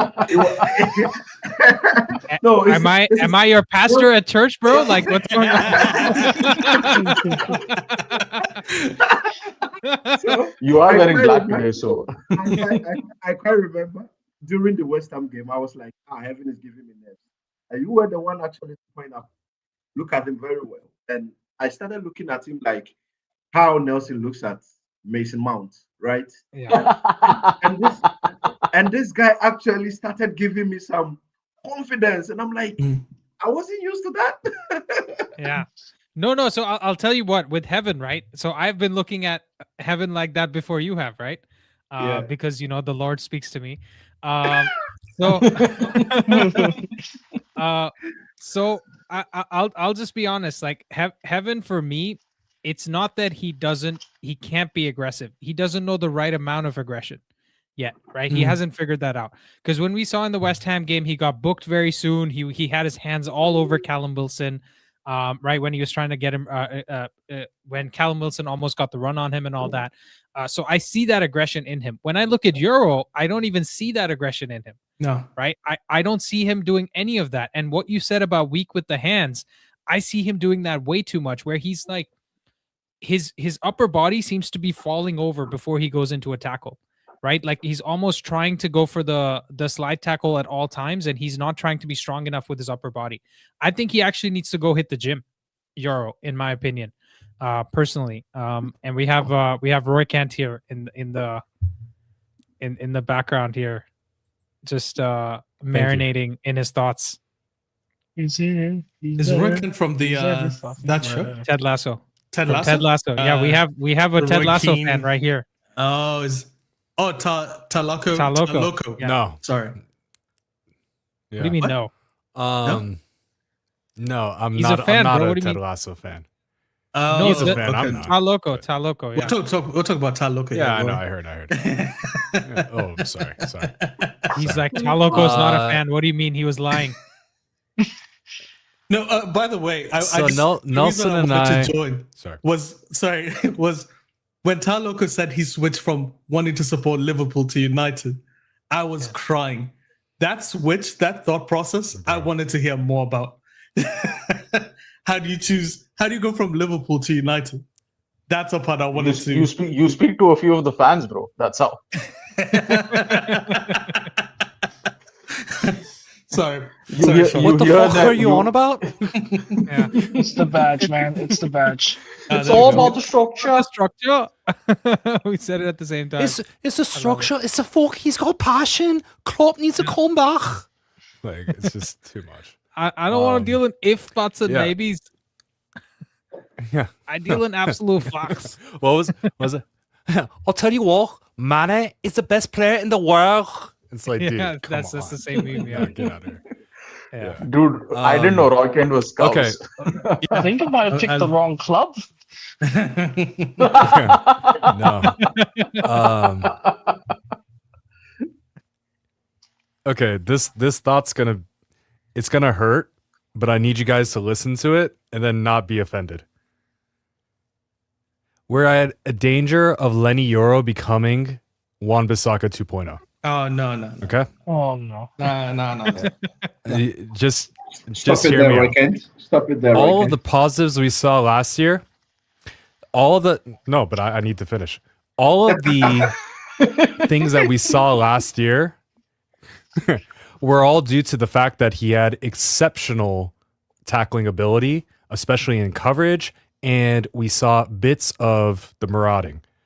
What did we see when Wan-Bissaka was here? He had this propensity to go forward, even though he looked like Bambi on ice trying to get into the final third. I'm not saying that Yoro doesn't have the talent to become Rio-esque. I'm not saying that. But we run the risk of using him way too much and then relying on individual moments to bail him out of bad defensive IQ. And unfortunately, I see it. Hey, is that a bad shout? Like, I think it's actually one of the more sane things I've said. Let me sorry. tell you one of the things, because I seem to be player FC, but apologies. But here, let's look at Yoro. You're good. Last season, he was good because he played as left centre back. And when you look at him, it was because whenever the right-sided winger is cutting in, they're cutting to his stronger foot. On the other hand, in this time, whenever the left winger is cutting right, it is to his weaker foot. And you see that he does a thing where he like skips and he thinks he's got enough recovery time. But at that point, the guy's gone. Every single So I'll time say the even guy's worse gone. than this. He doesn't even have the tackling ability that Wan-Bissaka possessed to make up for his lack of defensive mentality. He still looks like he's in puberty, unfortunately. So I like think he doesn't get his body shape. Brother's is got to grow a perpetually beard off. to show up Sean. Okay. yeah, I think Guys, the only, okay. Okay, no, guys, if I may, if I may, hold on. I'll draw a parallel here, and it's going to take a very strong argument for someone to convince me otherwise. Yoro reminds me a lot of Saliba actually at this age, where he was very timid. He didn't have the confidence. He needed to go back to France and play 2 or 3 seasons before he could come back to the Premier League and be good. And even now, when Nelson said Gabriel and Saliba are aggressive, or Vinny said, one of you guys said it, that aggressive, I still see Saliba as the guy who's a little bit like wants to be that flair player, wants to be that, champagne on the ball player. I value Gabriel more because of that. Yeah. Saliba is the one who would. Saliba is exactly the kind of guy or a player who would get shanked by Xerxes. Nutmeg left on his ass. Yeah, that's Gabriel what I would never. That would never happen to Gabriel. Gabriel would elbow him. He would take a yellow. Well. Here we go. When is Fashion Week in Paris? So this guy can F off to Fashion Week for should be first week of September. So I think we're too far away. We're in the clear. This guy is a Labubu merchant. He doesn't put his hands on anybody. He runs around. Needs to get it together. You guys are comparing him to Saliba. Saliba smashes people. Saliba towers. No, over I'm saying, people. dude, Saliba at this age wasn't any good. Nobody rated him. They kept sending him back. He was in a France. farmers league at this age, dude. Yeah. He was in a farmers league. Yeah. So, do you think that Yoro would benefit from a veteran in front of him to just? Yeah. Either that, or choose- we get so much depth in our center back Time. line that we actually do send him out to loan. Guys, the player we are actually Yoro missing in needs these past time. few This games is too much pressure. We are missing Matthias de Ligt. Yeah. He was the guy mopping up all this nonsense. He would have put Morgan Rogers on his ass. Yeah. He would not have allowed him to play that The second freely. goal He would doesn't have. happen. De Ligt wouldn't have allowed the second goal. Slabhead needs to come back. He is Come a on. real center back. Come on. No. Come What do you mean? Nah. Come on. No. Maguire is. Do you guys watch water polo or do you watch football? You watch I water think you're polo. watching water polo. If you Depends on who's playing water is polo. the issue here. Is the solution. Yeah. Maguire against. I'm going to be honest. Maguire's played well since Amorim came in. There's no question. But De Ligt is clearly so much better at multiple facets of the game compared to Maguire. This is the same Maguire who gave Brentford 2 goals, right? Are we talking And about City as well. Yeah. Sorry, I I'm picking up. I thought that game was in a water polo, right? Against Brentford. Yeah, One I bad don't. game. I'm gonna be honest. I don't want to. 2 goals as well. What are we talking about? I'd rather have No, but Slabhead there. No, hold on. We're not saying it's the question isn't like Maguire versus Yoro though, because Maguire doesn't play right center back. Yeah, he wouldn't play there. Maguire would play center back, and for me the problem. Well, first of all, too injury prone, and second of all, he's so specific to games that if the other team has any counterattacking threat, we can't play Maguire. Exactly. If you played Maguire against Watkins with that space that we had in behind, I don't trust Maguire at all. And Guys, like we've seen this. We've seen enough of this. That's fair. Yeah. And with Matthijs and also Aiden, they are also winning their area duels against the strikers as well. Yeah. I think that is what we actually praise Maguire for, right? Mm-hmm. Yeah. The area duels. And his passing. He's got good passing too. I mean, that's old stuff, dude. And if you go check his numbers over the last year and Also, even the last Nelson, couple of full seasons, they've can I fallen say off the one drastically. thing? I don't even want to look at stats. I'll tell you the one thing that pisses me off about Maguire more than anything else. When I visualize Maguire under Ollie, you know, all he did was dribble up towards the halfway line and pass it to Luke. And pass it to Shaw. I wanted to shoot bullets into my TV wherever his head was. I'm serious. I'm not even joking. It's hard to get guns in Canada, Nelson. You know this. Okay. I was gonna say. You guys are missing what he has. He has the grit. He has the center back in him. Bro, I prefer cornflakes for cereal. Okay, I don't want to eat grits. I know. I understand the reason why you want to put that defense up for Maguire. Respect on grits, man. For that one. But guys, I don't know if you've already discussed this. What's going to be our solution going forward with our midfield? Inshallah. Yeah, just find whatever spiritual deity that you. Yeah, guys, calm down. Yeah. Calm We all down. have to start praying, I think. I'm here today as the Pied Piper. You know why? Because the Pied Piper led the rats over the cliff. I'm the rat whisperer, boys. I'm gonna go and whisper to Sir Jim that you gotta act now, brother. You gotta sign at least 2 midfielders because we have no prayer otherwise. We have no prayer. We are finishing this season in 7th. I'm telling you, unless we sign 2 midfielders. Worse. Yeah, Worse than well, I don't know. You had Shaylin on. Shaylin literally has a direct line to Ratcliffe. He's in the lives attic, right behind his house. Yeah. Yeah. That's not his dog. That's Ratcliffe's. You have to. I'm actually the first stop is I'm going to fly out to Manchester and I'm going to take out a couple of lunch ladies. That way, you know, Jim Ratcliffe is satisfied and he's willing to sign a couple of midfielders. Richie, because it's 2 and 2. Don't bring Waza with you. That might be a long night. Anti-English channel. How is it an anti-English channel? And we're supporting Maguire, 2 of us, and then the rest, like, what? It makes no sense. Yeah. How is this an anti-English channel? I'm backing Maguire. Yeah, whatever. Anyways, no, maybe they're referring to me, but listen, man. You know, Tom Heaton in the midfield. How about that for English? Yeah, we love England so much. We're letting Onana play in our team. Okay, I think I just have to do a Mank accent just to like give ourselves a little bit more credibility because people look at us and they immediately assume that we have no.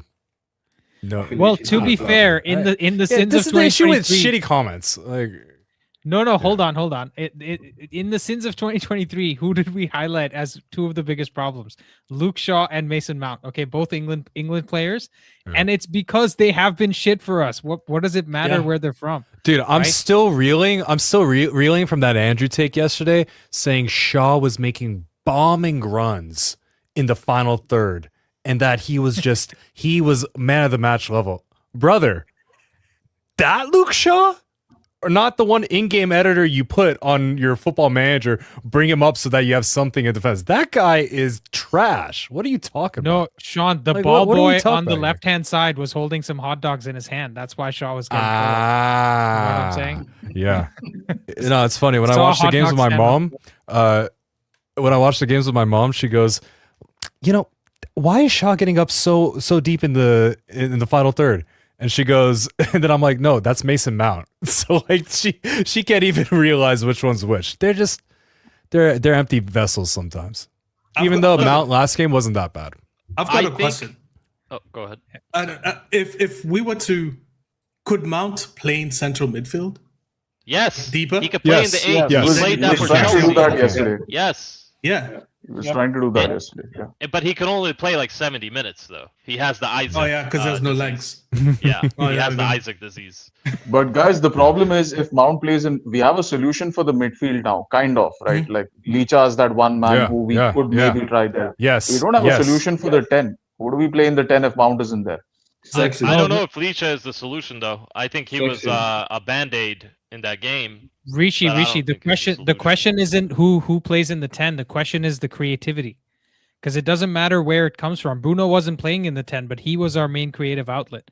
Now that Bruno's gone, we have to fill a body in that position, and we have to solve the creativity problem. I have a shout for that.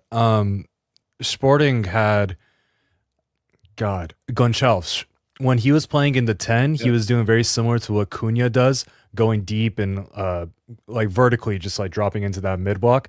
That's what I envision when we have Mount. If he's going to be the left center mid, you're going to have that type of dynamic of Goncalves with Cunha, and then Mount being like that Marita, that type of like just chicken with the head cut off, running around and connecting. Because Mount is a connector. He's got a shot on him sometimes, even though I wouldn't depend on it. But he can pull out a worldie. But as a connector, I think he can do a good job in center mid. But I like Leach. Guys, you know what's a wild? I really do. You know what's a wild shout? A wild shout. And if you watch what I've seen, it's not even that wild a shout. There's a kid in the youth academy called Biancheri. Yeah, I think he could do a hell of a job in the 10. Gabriel, no. He could do a hell of a job in the 10. He's got an insane finish. We have good 10s in our academy. We have good 10s and wingers. The only issue with Biancheri is actually his passing, right? But then his scoring ability is crazy, man. The guy scores out of nothing, and I see him. I'm not even joking. Under 18s. But after peak Mbumo, he might be our best finisher in the club. It's a wild shout, I know. But just go look at that kid finish. He is cold. Absolutely cold. Over Lacey? Lacey's our best scorer of the under 21s, under 18s. I thought it was I don't know the numbers. I don't know the stats, but from what I've seen, this guy is cold. Yeah. I think Lacey has been touted to actually break through earlier than all of them, right? And not a lot of eyes has been actually looked at Biancheri. But the guy is good, actually. And I think if we cannot actually give him some success, we give him a very good loan. You know who's better than all of them, but won't see the pitch this year? Ibrahimov? James Gabriel. Oh, okay. No, the best player is Amir Ibrahimov. That kid is nasty. That guy. He's fallen. Ibrahimov, too young, doesn't have the physical profile. Yeah. JJ, regardless of his physical profile, he will skin anyone. You're looking at what we saw with he's too Dauman. That's what you get with Gabriel. He's too small right there. Even lazy. Biancheri is Italian and Canadian descent, but he plays for Wales. Yeah, let's go. Why couldn't this brother come play for Canada, bro? Hey, listen, give us our Catherine Zeta-Jones, man. We need that. Come on. Yeah. Crazy. Crazy. A friend of mine actually, I don't know if he watches this. A friend of mine, Phil, his brother played with Hargreaves in Alberta. And they all thought Hargreaves was really, really good. And then no one thought he would go to, Europe and then become as big as he is. Yeah. Was he in the youth academy at Bayern? I Calgary Foothills. He left at an early stage. He left really early for Europe. He wasn't at the youth academy. I don't think so. Let's see. Wasn't he at IMG Academy and then he played for the Bayern Youth Academy and he played for the Bayern second team. Yeah, I think he started in Calgary first, the Foothills. And guys, little known fact that I think the final that they won in 2001, Bayern won the Champions League in 2001, right? Mm-hmm. I think he started that game. Yeah. Hargreaves, let's be honest, why not for the injury? Hargreaves would have been one of our best defensive midfielders. Totally. Agreed. That guy was good. Yeah. Him on a dead ball, unbelievable. Dude, he benched. He moved Cristiano Ronaldo from set piece taking. Man, the guy was insane. Yeah. Can we guys talk about our set piece taking right now? How bad it is? No, please. Bruno literally scored a free kick the other day, dude. Okay, Bruno is out. He scored the most set piece goals. The Pied Piper, you're going down the wrong path. He wasn't there. Did you see those set pieces in the second half? I know. After Bruno left, that was shit. No, but I would still maintain even as many set piece goals as we've scored, we've been bad at set pieces this year. Like our crosses, our dead ball situations, we haven't actually been that good. You watch our corners, you go pick any game you want to watch and watch our corners. How many of them either hit the first man or go straight into the keeper's hand? It's just bad. Right? You think the delivery in is a problem, or the delivery in is 100% the problem. Delivery is the problem. To be honest, I think we need to do everything in swinger to try and get lucky. Because the outswinging corners have been so bad, they get defended and we get countered instantly every single time. They just need to do desperately need to improve the technical floor of this team, because even with 4 good signings this season, right? It's so bad. Even say Mount has a resurgence and everything. Mount is the kind of player who'll be in the 80th percentile for all these attacking numbers. And you go look at a team like Barcelona or City, everyone is like in the 90th percentile and higher. And that number makes such a huge difference, right? That's the difference between first place and 5th or 6th place. And if a team like Villa has a very good season, then you're a place lower. I also have another shout. I think instead of Dorgu wearing shin pads, we should put sponges there so he could take better touches, so it's just not bouncing off his shins every time. What do you guys think about that? We should consult with Lukaku. I don't Lukaku want. needs to be consulted. Your Dorgu slander needs to end. Brother, he had a good game, but the ball bounces off him like I'm practicing tennis against the wall. Guys, with Dogu, right? It's all right. With Dogu, right? I think there is a talent in there, but then he's so nervous on the ball, and his first instinct is to definitely go back whenever he gets the ball, right? And I think that is actually not doing him well, because once your first instinct is to go back, you lose the creativity part of your game. And that's something that he needs to be coached or need to be, But Vinny, here's the thing, as bad as Dogu's been historically going forward with the ball, I'll tell you what, being a natural left footer on the left wing, right, he goes on the outside so often because that's the only option he has. He has no right foot. Contrast that with Ahmad on the other side. He never goes on the outside, dude. He's always coming in. He never beats his man on the outside flank. You see how many times he does it 1 out of 10. He does it 1 out of 10. He needs to do it like 3 or 4 out of 10. Yeah, you see how many times when he That's cuts why I into want his right? Semenyo, though. Yeah, well, that's a fair shot, But wait, but I've got a question. Do you not think like when we brought Dorgu, it felt like he wasn't like our main guy. There was supposed to be someone else who was coming after Dorgu. Absolutely. Yes. I don't think Dorgu was meant to be our number one guy. I think the preseason, if you guys remember the preseason, he was phenomenal. Yeah. He was I don't know what happened. Well, because he was able to get into those positions that we didn't have our wingbacks get into. However, we said, if he just gets that cross right, if he just cuts it back right, we got a player here. Spoiler alert, he never got it right. So we still need to go back to the drawing board. But I mean, he can get it right though. Crossing is something you can teach. There's a talent in there. There's a talent in there, guys. There is, of course. Guys, there's a player in there. Sorry, go Andy. We're going to talk about Dorgu, right? I'll tell you what I've seen very closely, because there's maybe Semix is the only person who's more frustrated with him than me. But I would still put myself up there because I believe in him, right? Semix doesn't believe in him. And sorry, who left? Oh, Nelson left? Okay. Nelson. So my thing with Dorgu is I see the technique of the crossing is actually there, right? When you see his cross, the bend that it has on it and everything, it's actually the decision making that he needs to work on, right? It's not the actual technique of the cross. Whereas when you look at Dallo sometimes, until this season, the last few games, because they started working on his crossing, his technique was bad because he kept overhitting the ball like crazy, right? Dorgu's more about the timing of the cross. That you're 100% correct, and I agree with you, because he had so many crosses blocked. He's deciding to cross at the wrong time. But the difference between Dorgu and Noon Mainch is here. That's it. Physically, you got the same. All right. Yes. That's it. All right. Yes, it's here. That's the difference. Like Dorgu is like that girl who is super beautiful, goes to the gym, is on the beginning of her health journey. She's trying. You really want you say, hey, I'm gonna invest in these stocks.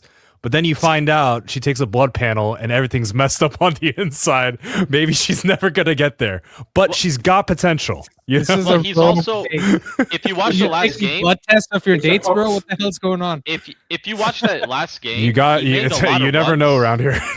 He made a lot. Sean's given us the whole spectrum of West Hollywood, like from the lowest to the highest. It's a confident. No. I've given you actually 10%. You want me? There's a whole other side that I'm not showing, unfortunately. But here's the thing: he made a lot of runs last game that they missed on him as well. He was Yep. he was making runs and they were missing him, Yeah. especially Same with Leach. Dalot. Yeah, I hear you, Ed, but that Dalot, happens with every player, right? Like every player's job is to give options to the guy on the ball. So that, I mean, that kind of happens with everyone. And to be fair to your point and what Dorgu does, he gets into the penalty box like he's in the 93rd or 94th percentile for fullbacks getting into the penalty box and for fullbacks to carry the ball into the penalty box. Yep. So he's right up there. It's just Yep. on the ball, he requires so much work, dude. Like if you guys remember the free kick that we conceded to Brighton, uh, right, the first goal that we allowed in, like that ball, he was right in the middle of the pitch, like 30, 40 yards from goal, in the middle of the pitch. He tries to switch it over to the right flank, and it's a terrible ball. Like it's with his left foot, and it's a terrible ball. There's a turnover, and then he's like outmanned by these guys, and then he's outnumbered. He's trying to chase them back, and then he concedes a stupid foul, and then they score from that free kick. So it's on the ball, like he's so frustratingly bad. It needs a lot of work, and I'm not even sure that he's going to get there in the beginning of next season. Dorgo seems like, I'm going to be honest, like for all his, if I had the option, right, I would get in someone like a David Raum or a DiMarco, sorry. Right. Yeah, David journalist? Raum or a DiMarco, and I would start him and I would send Dorgo out on loan. Like he needs another season and a half or something. Last time I said David Raum, I got grilled by Nelson. By whom? Oh, for what? What was the reason? Bundesliga tax. No, I mean David Raum would be good. My concern with Raum is the salary, because I think he makes 150. He's a captain at Leipzig, isn't he? He makes 142,000 euros, which translates to 125,000 pounds. We can still give him. Is that your mom, Sean? Wait, is Yes. that 150 net or gross? Say hi to her on our She's behalf. got ball knowledge. She's. Give me 1 second. I need to turn it off. 1 sec. All right, we're good. We're good. All right, cool. Yeah, so I think Raum can be had. The problem with Raum is he's like these German players who are settled in Germany, right? 27, 28, regular for the national team, and he's also captain of Leipzig. So there's not too much incentive for him to leave. Like we could offer him some more money. Like we could tell him that we'll give you 200 grand, like get the same money as Mbomo and Cunha are on. So, like, But you're acting I'm like not we're sure not that's united, enough though. incentive. That's the thing. You're Sorry? acting like we're not united. No, we are, dude. But then we went in for so many players. Like we went in for Ronaldinho, and then he chose to go to Barcelona, right? And I know Barcelona is also a big club, but it's also hold on. It's also like a little bit difficult to get Italian players out of Italy, right? Sometimes. It's kind of rare that they leave. So I think that's the point that Rishi's making. It's not about the name of the club, right? Because I think David Raum would give a similar answer to a Man City, a Barcelona, Real Madrid, also perhaps. Is the feeling that I get, at least. But he's a good player, man. And in fact, if you're talking about fit for the system, he would be perfect for us, because very high crosses, very good passer, very good free kick taker, can put in the in-swinging crosses that you wanted from the left-hand side. Right. So he would be ideal for us. Dude, all things said, even Dumfries is like 31, almost 31 next year. And I would take Dumfries in this team on like a 2-year, 3-year deal, because he would be absolutely insane on that right hand side. Imagine having that variety with him and Ahmad on the right, like Dumfries, right footer, very strong defensively. Maybe he's the kind of guy who starts games against Liverpool and City, right? Like, or maybe like an Arsenal, which is a physical team. Also, Dumfries can be right center back. Yeah, you can do Dumfries that too. can be right center back. But what do you guys think about? Yeah, go ahead, Taloco. Wouldn't that be wasting his skills if you put Dumfries at right center back though? No, because Mazraoui plays at right center back for us, and the right center back quite often needs to be in positions where he needs to put crosses into the box or contribute attacking wise. You would no, Andy. You wouldn't want Dumfries at the right center back. Why not? Hasn't he played for the Netherlands over there? His football IQ, he cannot do that. That guy is gonna commit penalties, man. He's just good at where he is. That's the right wing back. Just put him there, isolate him, let him actually bomb forward. That is his how do you call it? That's what he does best. His specialty, exactly. His skill set. Dumfries, he can just take decisions without even thinking. I have watched him from Sparta, from PSV, and now at Inter. Man, the guy can take decisions. You will be marveled. So I think saw the that right fight, leg that back- beef he had with Molina, right? Like, wasn't it Molina? Him and Molina had that crazy fight on the pitch, and they were like, let's go into the tunnel and settle this. Oh, the Atletico guy, Yeah. right? Oh yeah. Yeah. It's like yeah. Let's go. Yeah. He would have Yeah, killed Molina. And by the also, way. and I also, wouldn't want to pick a fight with Dumfries. and also Yeah, when he Molina's actually 5'8", used to play- nothing. Yeah. When he used to play in the Eredivisie, the journalists were always kind of afraid to be asking him questions because he would never laugh. He's not the guy you can be laughing Yeah. with. We need a guy like that. We absolutely need a guy like that on our team. Someone who steps in to take care of the beef, right? Like, we need a guy like that. Like we need some crazy but in our to be team. We fair, need like a hold on. Cavani. The whole Molina versus Dumfries fight thing. Argentinians are crazy, bro. Like he probably brings a knife to a fist fight. You know what I'm saying? So I Well, wouldn't. don't bring I wouldn't fists to a trust him. knife fight, then, man. What are you doing? Bro, then No, but you have to research a bit where Dumfries is also. Okay, not the okay. easiest. Vinny's giving us. Oh, it's like Vinny's that. telling- Oh, it's Yeah, like that. yeah. Oh, it's like that. Is this Oh, a Quincy Promes reference? Yeah. Yeah. No. It's not from that. It's not from that area. Oh, it's not It's that not- bad. Okay. It's not from that area. It's not from that area. No. No, but he's Guys, a player. so He's solid. I mean, I have the a one question that- because I have a question. It all things point to Bruno missing up to 6 weeks. That's taking us well into February. He's missing probably 8-9 games, Andy. Right? I'm guessing he at least misses up to the City game. Yeah, so that's 6 games from now. But knowing I Bruno, have think he will I come- have a he will come feeling we earlier need. than this. What's that, Vinny? Knowing Bruno, he will come earlier than they expected it. But we don't know, dude. He's never been injured like this in his 30s, and everything changes after you're 30, right? Like you know. Also, the You know what I'm expected talking date about. might be after City, and he comes back for City. You know, that might be the early date. Yeah. So my question is, if we are to buy 2 midfielders, who are those 2 midfielders that we get? Because I absolutely don't see any other way past that. I don't think Kobe, by the way, how injury prone is that kid? It seems like he's always injured. So Kobe isn't here. Casemiro can only play 70 minutes. Licha is just back from injury. We can't just bank on one midfielder to come in on the 1st of January, right? We need at least 2 midfielders. So if we are getting these 2 midfielders, what is realistic and what is needed? These are the 2 filters. You guys tell me who we should sign. Ederson has to be done. Ederson has to be done for me. I Oh, don't know yeah. about the second guy. I don't really know because Ederson fits the Venn diagram of realistic and good enough for me perfectly, right? I don't know who the other midfielder is. I don't think Stila fits both well. You know, Fernandes? Anderson, Wharton, Baleba, those guys are not going to happen in January. So those are my concerns. Conor Gallagher, Yeah, probably. Gallagher on a loan? maybe. Yeah, on Yeah, loan to maybe. buy. Yeah, loan with option, maybe. Yeah. It's not inspiring I though. don't like That's- Gallagher. Including penalties. I think with we pay the Bruno, penalty. you got to go with Ruben Neves. Just He is go the loan. playmaker guy. But Just go loan out Bellingham. Loan Bellingham. He's not playing anyways. You're talking about Job or Jude? No, Let's he's get all talking three about of Mark them, all three Bellingham. brothers. Just bring them all in. Package deal. Talk to their dad.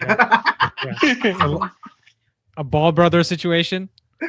Just go get the Yep. Ball Brothers. No, Job is shocking. Job is absolutely terrible. Yeah. That kid is a terrible player. On a more serious note, does Ruben Neves have the legs to actually do the box to box that we expect? That He Bruno is plays the doing right now? Casemiro role. And he's He got plays the the Casemiro role. progression. He's got the progression, and I think. And That's to be what fair, wherever we're he's gonna be turned up for missing Portugal, with he's looked this. pretty good. He's looked pretty good. Oh, I remember he- he I scored a think- goal against Poland or Ireland, and that was like a 93rd minute winner. From Also, a the my free- originator of in this my- celebration, right? In my opinion, Yeah. right, I think he will be better with a box to box like Bruno next to him, rather than him being next to a Casemiro. That's how I see it. Yeah, because he's not a box to box. He's a box to. Yeah, Box to that's center. it. Just a box to. He's missing the other box. Box to bench, box to halfway line. bench to box. Way too much topic about box. Yeah. But I think says the somebody guy gave a with fair doing shout as blood well. blood tests of his dates. Hey, I'm talking as like a personal trainer. I wasn't talking. Whatever. It's fine. It's fine. Yeah, Vinny, you were saying something. Yeah, somebody also gave a fair shout to Sekou Kone. Yeah. Sekou Kone, dude, I've seen a bunch of these. I've not seen the full games, but I've seen the highlights from a few games of Sekou Kone. As well. Off the ball, if he goes and starts for like a Fulham or something, he's absolutely ready. No doubt about it. He's got the pace, the physicality, the defensive mindset, right? And the positioning defensively. And he's very agile and quick on the ball. So he can close spaces very quickly. The problem He's is like a with the ball. Magasa. He would look like a Magasa or somebody like. And he doesn't have the height and physicality of a Magasa, right? Magasa is a 6'3", like sturdy guy, right? So I'm not so sure with him on the ball. That's my only concern about Sekou Kone. You know who's really good that people look over? Kyodu Kone from Roma. You guys know who that is? Yeah. I don't know this name. And you can get him for like 20. Was it the guy who came from Mönchengladbach? You can get him for like 20. Okay. Well, they want sexy as well, right? Kone like Kone? Yeah. Kyodu Kone. So we cannot. I think it's a FIFA player. Oh, okay. It's Manu Kone. Manu Kone. Manu Kone. Yeah, of course I know Manu Kone. Yeah, but dude, I'm going to be honest, bro. Okay, Manu Kone is not the most inspiring signing for me. He's a name from 2 seasons ago, and whenever we get linked to these players from 2 seasons ago who've not really lit up the world stage in the last 2 seasons, I'm a little bit wary of signing them. It feels the same way with Amadou Onana, right? Like 2 seasons ago, people were talking about him. He hasn't really done much. We got another super chat from Tabi Samfana. He says, "Hot take: we will not get a single midfielder in January.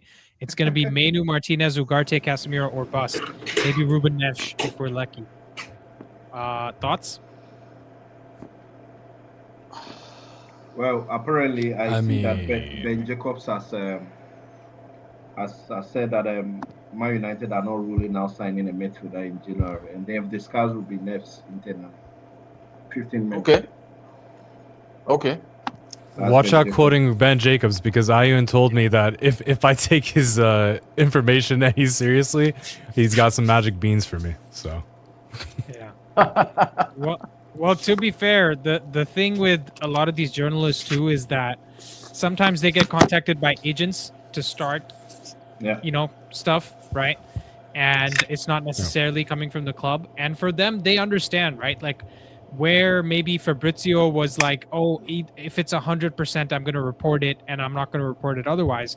Now, I think most people are looking at it like, if I'm right 80% of the time, that's good enough, right? So they're using that other 20% as like expanding their network, getting, in the know people to support them, getting the right information, stuff like that, right? So I think that's how it's going to work. Yeah. But guys, I'm looking at the Newcastle game. I want your guys' shouts for starting formation and midfield. Who's going to play? Vinny.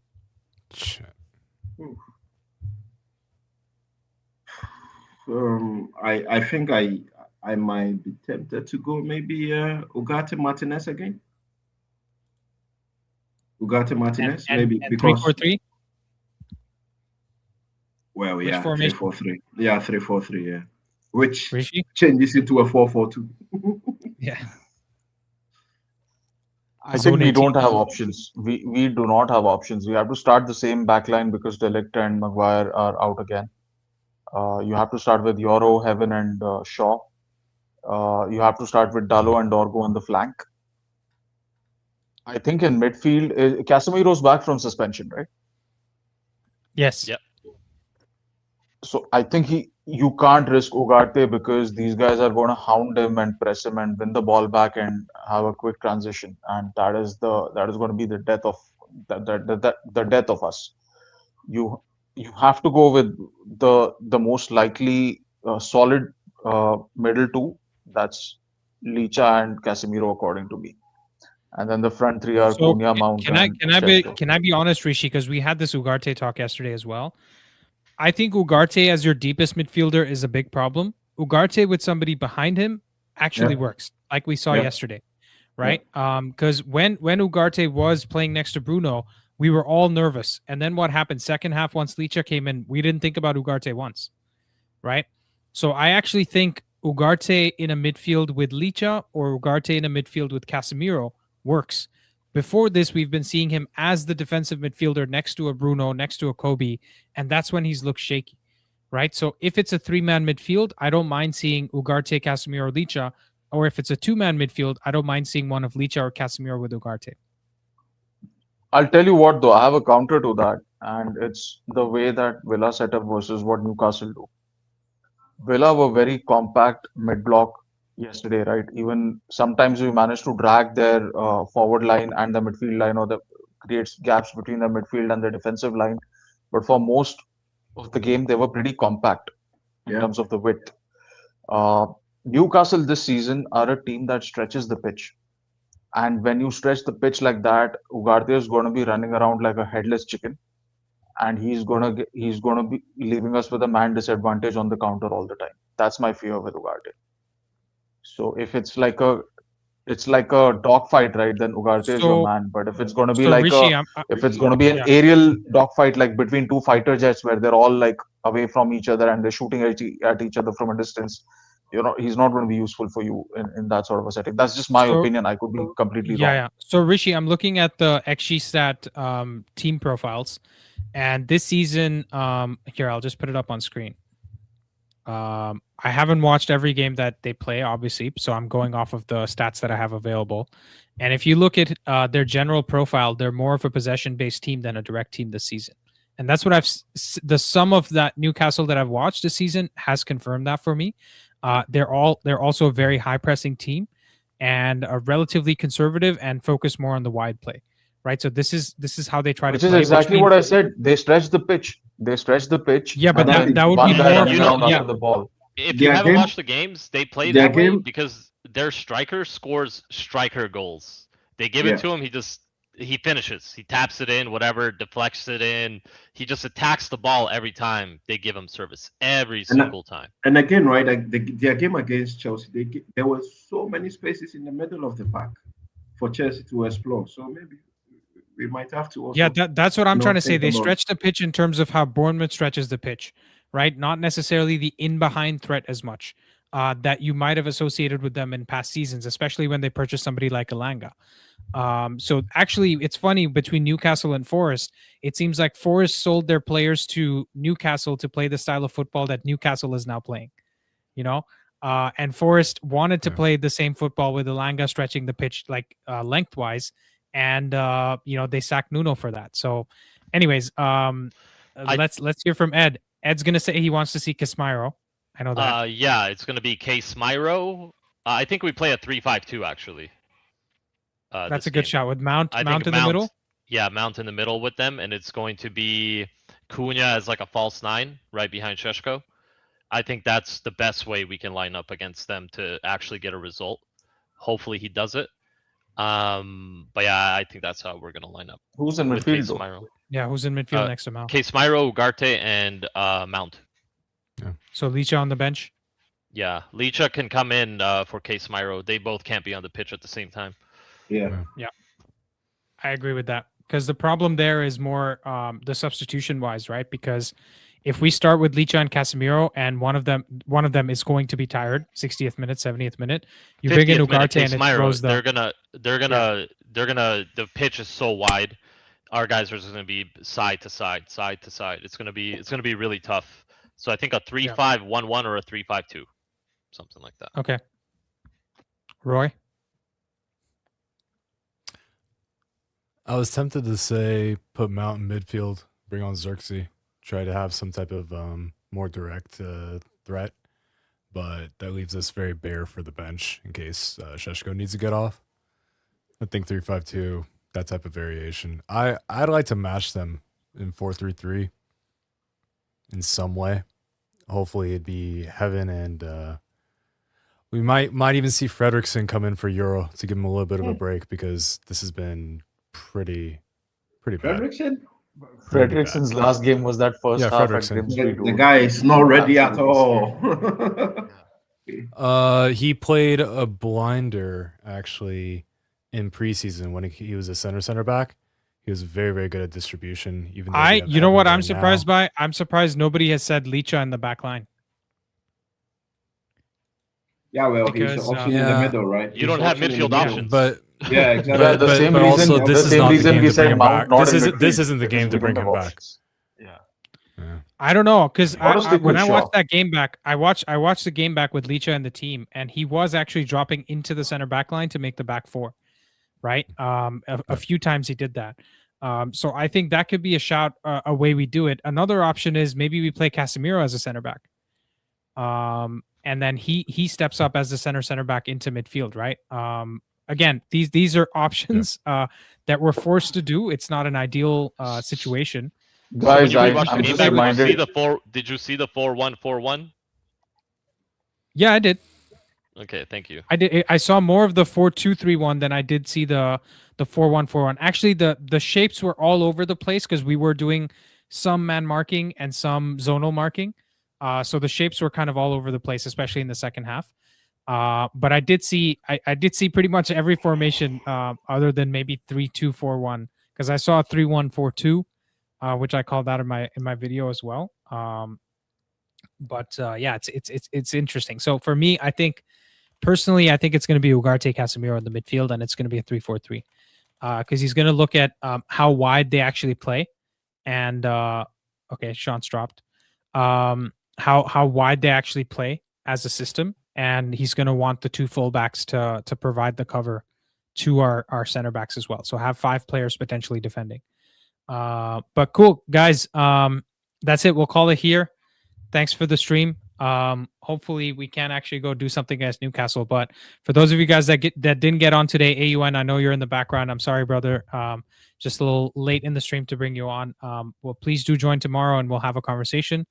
And yeah, you guys take care, man. Thank you so much for joining today. It was a great stream. I had a lot of fun, especially with Vinny seeing heaven for the first time, thanks to me. I appreciate that. Cool. See you guys later. Peace out. Bye.